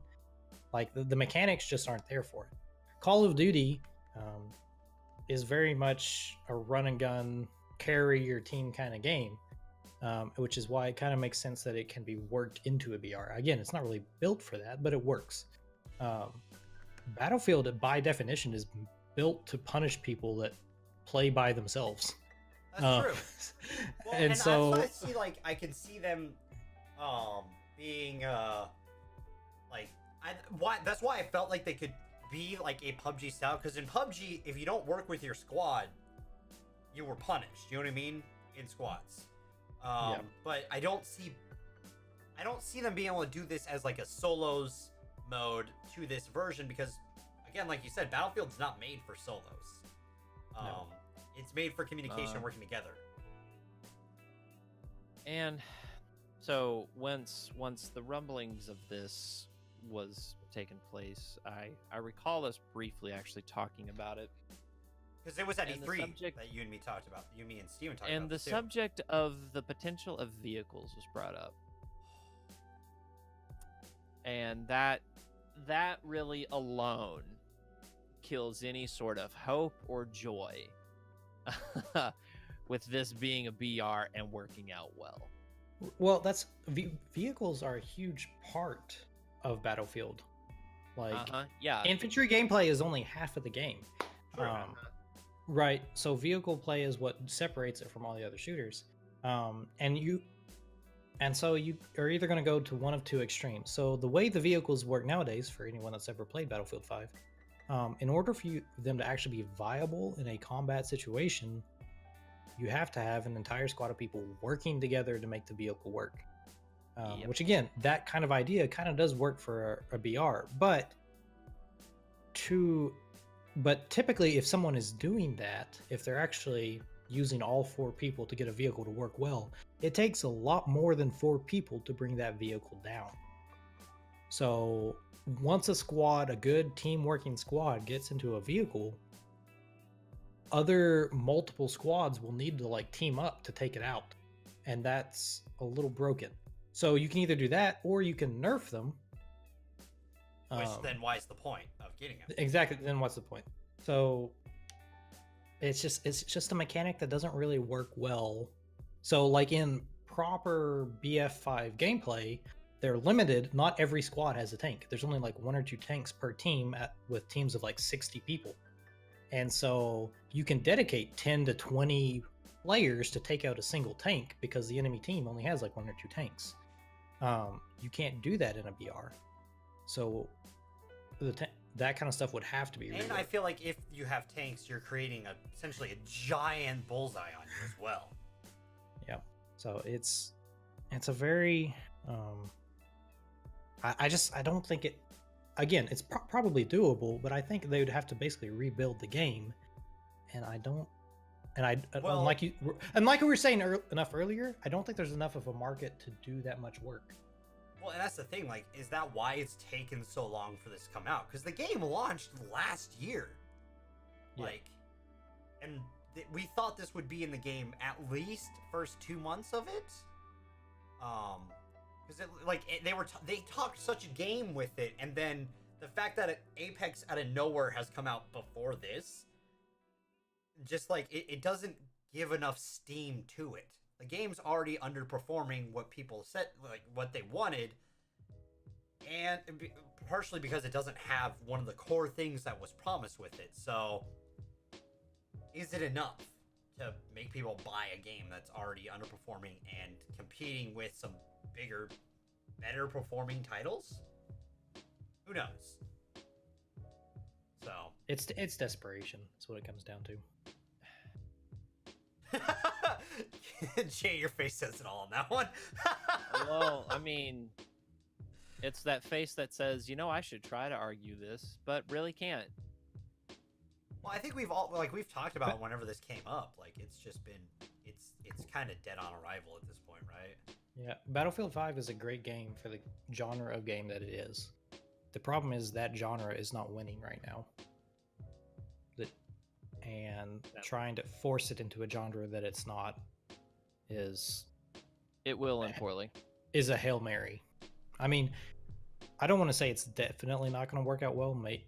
These guys are obviously a lot smarter than I am. And maybe they've got a way to work it that'll work, that it'll be spectacular, but it's definitely a desperation move. Definitely. Yeah, so we'll when it comes out, I may see about picking up. I don't know. Maybe I'll pick it up. I will definitely play it if for no other reason than for Tpop, because I have Battlefield 5, so it won't take any investment on my part. So I'll try it out and I'll get back to you once it comes out. For me, I've at least played every other battle royale pretty much out there, so I've at least tried them to see how they are. I'm calling bullshit. Have you played Tetris 99? I have it downloaded on the Switch. I haven't tried it yet. I will be trying it. Fuck yeah. He hasn't done it. He hasn't done it. I'm going to. It's just that fucking lying to our viewers. I'm sorry I haven't gotten to it yet, because honestly, I'm not great at Tetris, and that's gonna be painful for me. Please stream it. That's the only way I'm gonna do it. Please stream it. And it's gonna be painful. Because I've seen you rage at shooters, I've seen you rage at RPGs, I've seen you rage / get the shit scared out of you and the horror stuff, and just to see DorkyDev rage at a Tetris game, I feel this would complete this wonderful viewing experience package. So I need to see this. Do you though? Yes, I do in fact. In fact, need to see it. Everybody in the chat will agree that we need to see this happen. No one else will agree. It's not gonna happen. You are wonderful as an entertainer. All right, before we give Dev to your repertoire. Before we give Dev too big of a boner, let's move on to the next topic. Let's go. All right. What's next on our list? This is Jay's topic. So, guys, do you know that in addition to taking over the world in general, Google is bringing forth the next big thing in gaming? The future of gaming. That's a bold statement. Uh-huh. Yeah. Right, what is this future that they're speaking of? Is it? What are you doing? I have a Pixel, so Is it a new skinned loot box? Is it a new loot box mechanism? So one of the things, see, that's the thing. Like, it's just been a lot of teasing. There's going to be some. They've essentially said there's going to be some kind of new gaming hardware come out. In fact, Dev, pull up the picture. Dev, like, you mean the many pictures? Isn't The- Google supposed to be like? So I heard a rumor about Google working together with what was Hey. it Amazon maybe? No, they're working with like this controller. I think is Yeti made. Like I heard something about Google coming out with a new console, but they were like working with someone else. I couldn't remember who. Oh, it's Sega. So a rumor about Google and Sega working together on a new console. Is that what this is about? Very. I mean, it could be. Like there's the not a lot of controller- information. Yeah, it's just this big bombshell of a teaser that they just threw down. All right, what's the teaser? Is it just this controller? It's They the controller. showed It's the just this controller, article. and then they showed this little snippet video here. Because I mean, that controller isn't exactly a bombshell. I've been using that same controller since Have like you? 2003. No. Look how flat this is. Like, it's. Oh, sorry. flat. I've been using that same controller since 1995. There you my go. Super Nintendo. There you go. Yeah, like that. It's flat. Why flat? Because they have to do something different. I don't know. So, and in addition, another like side bit of news, Google actually hired on one of the leads from Assassin's Creed. Her name is Jade Raymond to be essentially be the Google Gaming VP. So, she's heading up. Let's Play. That harkens ideas of like the Play Store. So I really hope this isn't just like you can hook up that controller to your phone or something like that. What Or I that would see happening is we're just gonna have another goddamn launcher. I hate saying it, but To you be know honest- this is the road that we're going. So yeah, well the thing is, if they're saying it's the next big thing in gaming, I'm sorry, but the next big thing in gaming is not going to involve a controller. No. So VR is where gaming is headed. It's taking it longer than people thought it would, but Well, it is Google heading. does that too. Well, Google has done so. Google Glass, which is not VR but alternate reality, that's a thing, but it's not really meant for gaming. And again, they've worked in that, but like the very fact that they're like showing pictures of a controller inherently means that that's not really what they're working on. You know what I Yeah. mean? And I'm really hard pressed to think of what could be revolutionary that would involve a controller. The only thing I could think of is it would have to involve like some really crazy AI, like an RPG that's truly every role is a personal experience. Like to the extent that I don't even know if you guys remember, but when Skyrim came out, again, Skyrim is kind of that kind of level of open world is pretty standard nowadays. But when Skyrim came out, that level of just how big it was revolutionary. So it would have to be like another like that same level of step up, and you would have to use AI to do that. Maybe even like a game where like you could speak to people and them speak back, because and actually that might actually make sense because Google's voice recognition technology and Google Assistant, if you actually keep up with that kind of stuff, is really quite Oh crazy. no, it's crazy. Like my my Fossil watch, I tested out the other day. It has Google Translate on it, and my dad knows German, so we tried it out. And he, said, I am from Berlin, and it translated perfectly. On there, yeah. it, And so, it's good. and if that's what they're doing, I can see it. Like that would be a huge step up. Like an RPG with like Skyrim / BioWare, Mass Effect's level up, like type of RPG where choice is important, but true voice to talk recognition as opposed to choice based. That would be truly revolutionary. But again, that's a game. That would be like a revolutionary game. That would not be a revolutionary console. Does that make sense? Or even just a revolution in gaming, period. Because that's the thing. That's the thing. So, that so they're what is pushing. this? So I'm seeing here in the article, the future of gaming in latest GDC teaser. What does GDC stand for? Game Developers yeah. Conference. Okay. Yeah, so And- we'll see. Is what I'm feeling like. Okay, because like I'll say this for at least the PC market, we hate having all these launchers, right? But there isn't other than Epic kind of coming into it, there isn't another competitor for Steam now, right?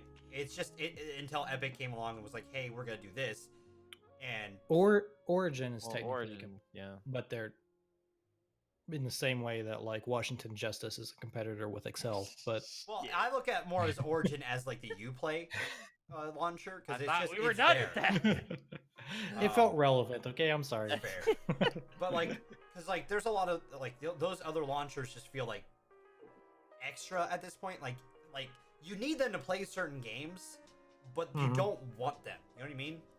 Yeah. If they create another launcher that feels like I want this, like not that just that I like I want to need it, if that makes sense. Like I need to want it or something like that. You know what I mean? Because I don't want what the other launchers make me feel.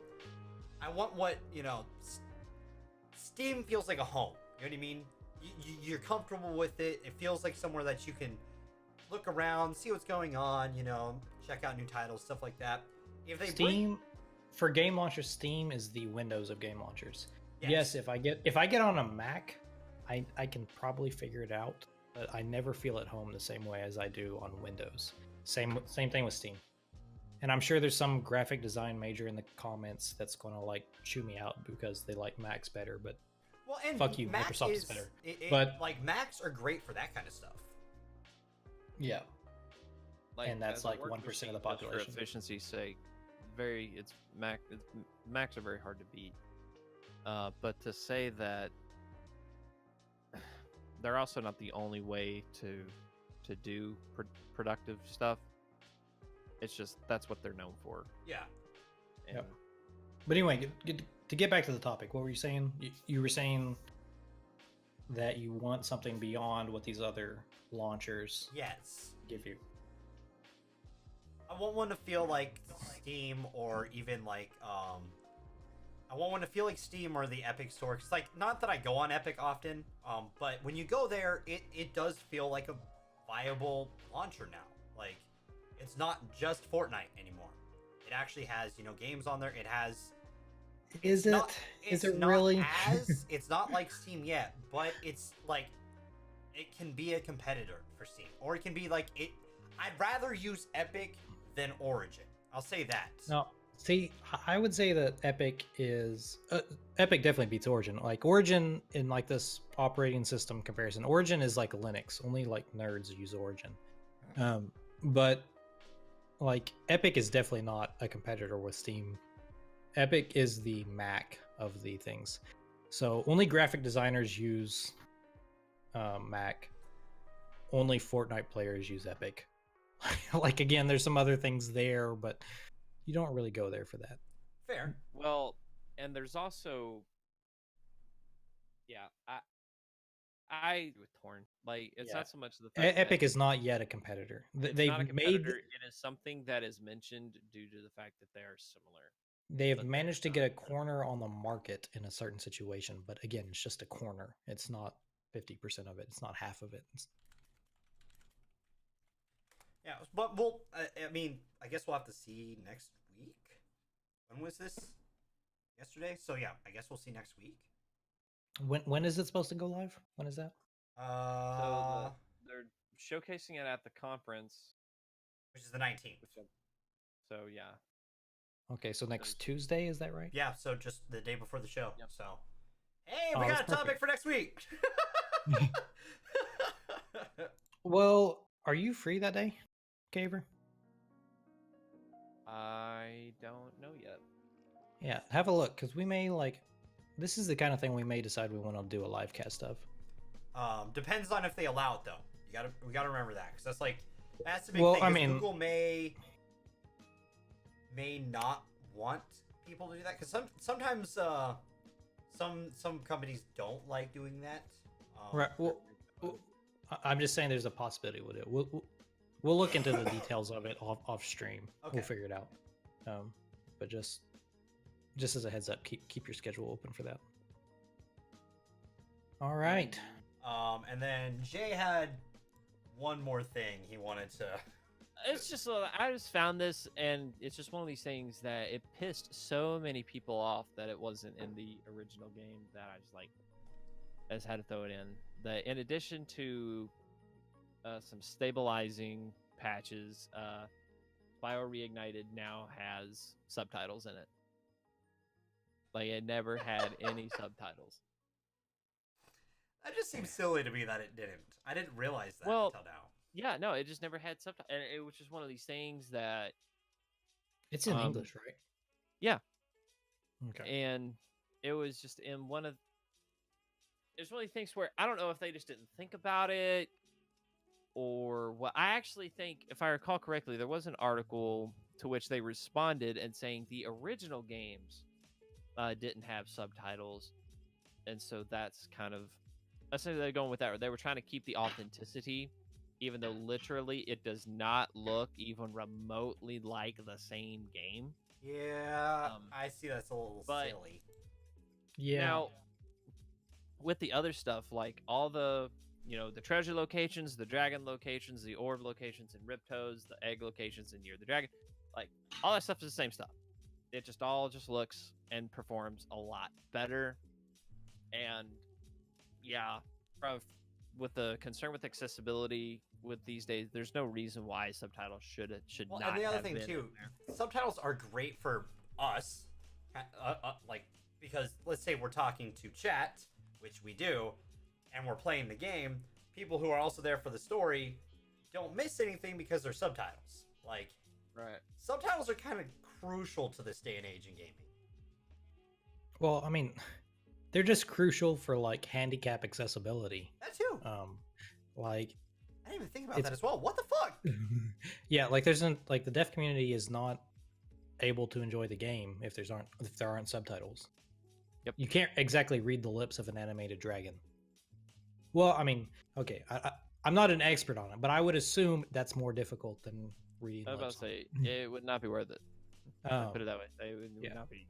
So, yeah, just that is such an easy thing to implement that that's a definite oversight. It's like not including a wheelchair ramp at a grocery store. Just do it. Yeah. Just do it before some inspector reams you and makes you do it anyway. Yep. Honestly, why isn't that like a requirement nowadays in gaming too? There's not a whole lot of government oversight when it comes to gaming. But like, I mean, and they've managed to keep it that way because of the rating system stuff. Like that usually kind of does that. Gaming is entertainment. Like it's not. Yeah. So it's. But you also have the what? Isn't the who does the oversighting for movies and stuff? Isn't there a government agency that also? So what you're talking about is the FCC. Okay, I thought it was the FCC. But that's the FCC specifically refers to. They don't do oversight of movies. They do oversight of television broadcast. Yeah. And a lot of movies refer to FCC guidelines because they want their movies to be able to be shown on television, or at least that's the way things used to be. Now that most things TV is going down the drain and internet streaming is the way it works, and FCC actually doesn't really oversee the internet the way it did like television. So there aren't really standards of like what's appropriate and what's not, which is why Pornhub exists. And which is why Netflix shows can like show nudity and all this other stuff that you never saw on television before, except for like HBO, which had its own rules. Or on that one channel, if you hit the antenna really right, like tilted the TV perfectly, and you got that really staticky fuzz. But so gaming kind of falls into that same category. That gaming isn't transmitted over like. So television is technically a public. And this gets into like legality kind of stuff, but television is technically a utility as opposed to a service. So a utility is something like water and electricity and things like that. And there are very specific government oversight rules that apply to that. And that applies to phone calls and television, things like that, because they're needed for public emergency kind of situations. The internet has bounced back and forth in between falling into that, but gaming is nowhere near being covered under that. So the rules that govern not only the content that's allowed in gaming, but also the standards that are required for gaming haven't really been defined. Well, and that kind of goes off of which country you're in too, because like we have the RB, right? Isn't that what they're called for America? Yes. The Entertainment Standards Review Board, I believe, is what it stands for. Wow, I'm surprised I remember the abbreviation because like that's one you don't think of very often. But even the ESRB isn't really legally binding. It's just it's just the guidelines. It's like the Pirates Code. Exactly. Which is like you got Peggy over in Europe. I want to say even the thing where they're like mature games aren't sold to kids under 18. I want to say that's just like company policy, as opposed to like a law. Does that make sense? Like companies don't want the backlash of giving Grand Theft Auto to 5-year-olds, rather than the government mandating they don't give Grand Theft Auto. They've kind of been able to mandate themselves because they don't want to be mandated by the government. They just understand that that's a bad business decision, and so they don't do it. It's not that they're going to get in trouble if they do. Which is why people are scared of loot boxes right now. But yeah, no, so maybe we'll see that change in the future if this becomes more prevalent, which I doubt games will not have subtitles. Well, I don't think this is going to be enough of a situation to justify the government getting involved. I think this is just one of those things where the company should have self-governed themselves. They should have recognized that not including subtitles was a bad decision to make. Yep. Even if there's not a law saying that you should have handicap accessible parking or whatever the case may be, doesn't mean you shouldn't still do it. Right. And that's just better your customer relation, so right, exactly. This company is going to look at this and be like, hey, that was dumb, we're not doing that again. Other companies are going to bring that up in their meetings, and like as like a side note, it's like, hey, we put the subtitles in, right? And everybody going to be like, yeah, we put them in. It'll develop into an industry standard as opposed to a legal standard. Which gaming is really known for that. Let's be honest. Like once it's an industry standard, everyone kind of does it. Yep. So that's my predictions on it, though. Yeah, mine too. It was just a fascinating little thing that as many people got annoyed with it as it is. And like I said, like I think honestly, as far as like negative reviews, for the Reignited Trilogy, that was really the most negative one. That, and there was a small select group of people, essentially comparing it to Dark Souls. Why? Apparently, it's not that hard of a game. People were having apparently that much trouble with it. Wow. Okay. Well, I mean, people were saying that with what is it, Crash Trilogy when that came out, but that one was known for being difficult. But I've seen the reviews. Okay, I know this is way off topic. Is anyone else super excited about Crash Team Racing? Yo! Well, I already have Mario Kart, but I don't have anyone to play with it, so I know everyone has a fucking PS4 or Steam. I'm like, I can play a Mario Kart style game with friends! Okay, so I never really had Mario Kart until the Wii. The Wii was the first console I had that I got Mario Kart for. Double Dash GameCube. Yep, but I had a PlayStation, original PS1, and CTR was the first game that I ever like spent like my life on. Like, I am going to destroy you fucks at Crash Team Racing. And I cannot wait. Dude, I look forward to it. It's gonna be a blast. So yeah, it is. The crazy thing, it was so overshadowed. Like, I played Mario Kart with other people. It was so overshadowed by Mario Kart, but it was a really well made, and there's a lot of skill involved. So like Mario Kart ultimately comes down to who gets the blue shell, but CTR, there's a lot of skill involved.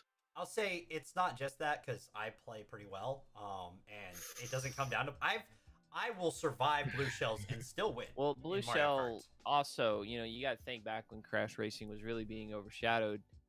Blue shell wasn't a thing yet. That's true, because it was only it was Mario Kart. Was there one for the 64? Was there a Mario Kart for 64? Yeah. Okay. Yeah. I was just trying to remember if I remember that correctly. That would have been the generation they had that, right? Yep. which I was gonna say I thought 64 Mario Kart had blue shell. yeah, I thought, think it did. Had Mario Kart 1 and 2 did not have blue shell. Well, that's NES and SNES. Mario Kart 3, which would have been for 64, I thought had blue shell. I could be mistaken. I'm 90% sure.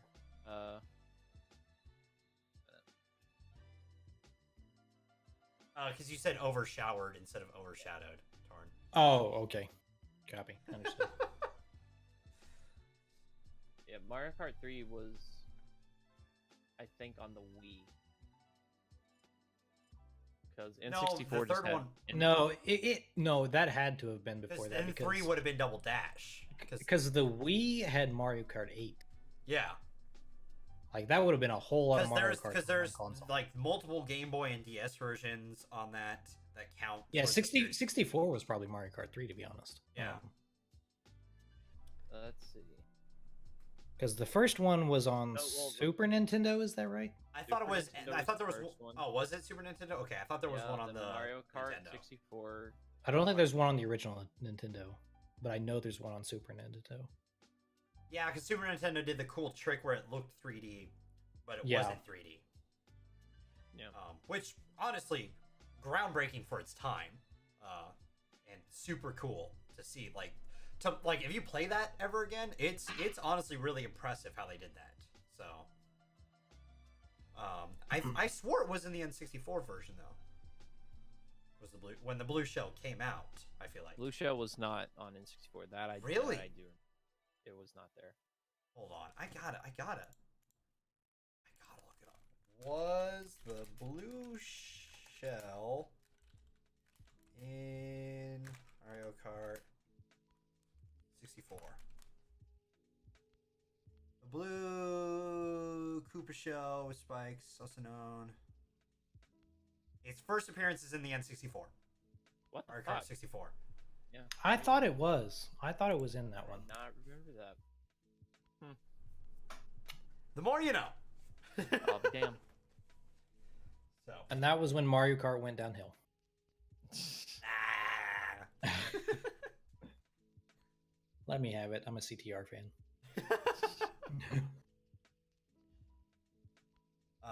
So, I don't think. Do we have any more articles you wanted to bring up, Jay? Nope, that was my last one. All right, I don't have any more. So, unless Toarn has a surprise thing to bring up. The only surprise I have is hi Frankie. All right, I'm good.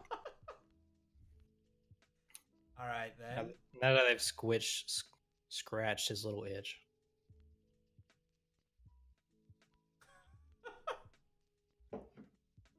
Fair enough. All right, Caver, what do you got? I don't got much of nothing going on right now.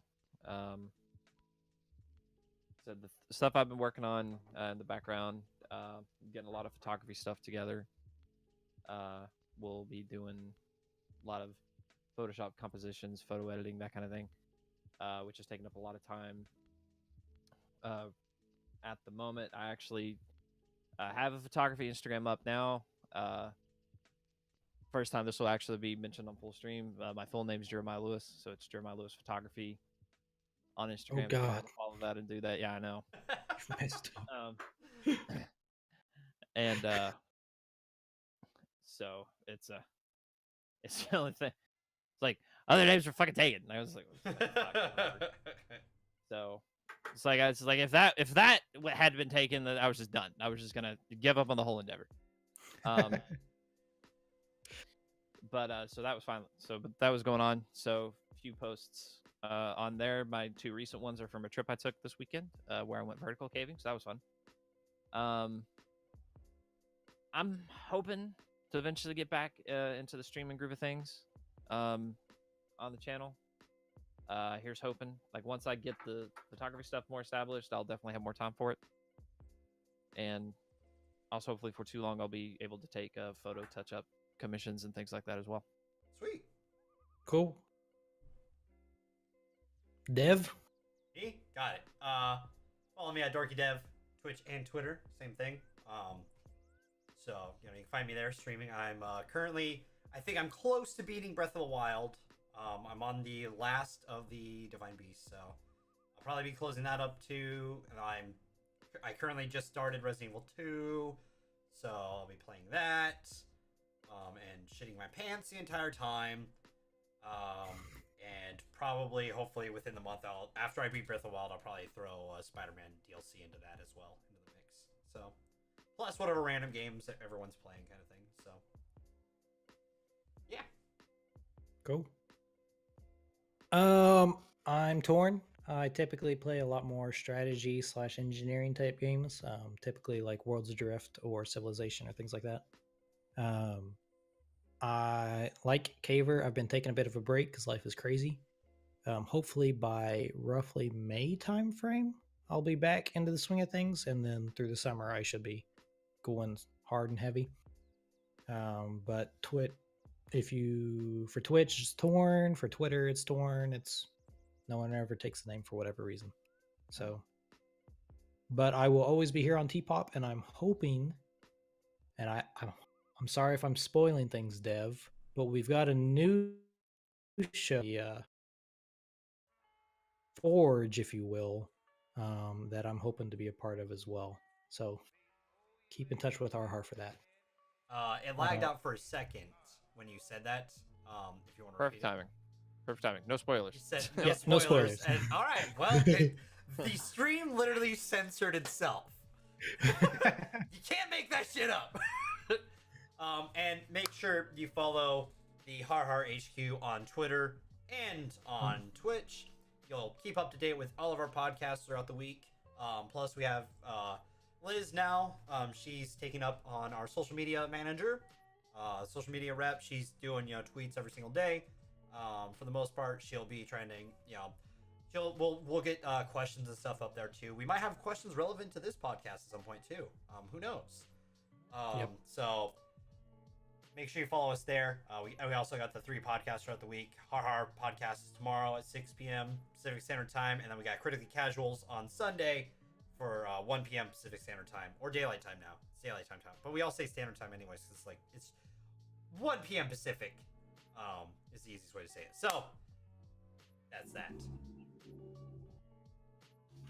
Bye, everybody. Yeah. Frankie, you're my bitch. I don't know. He's saying you're his bitch. Uh-oh. Yeah. Like, you two Stream gotta get didn't on the see same it. page. Stream didn't see it. He's You my two gotta bitch. get on- Final word. Final word.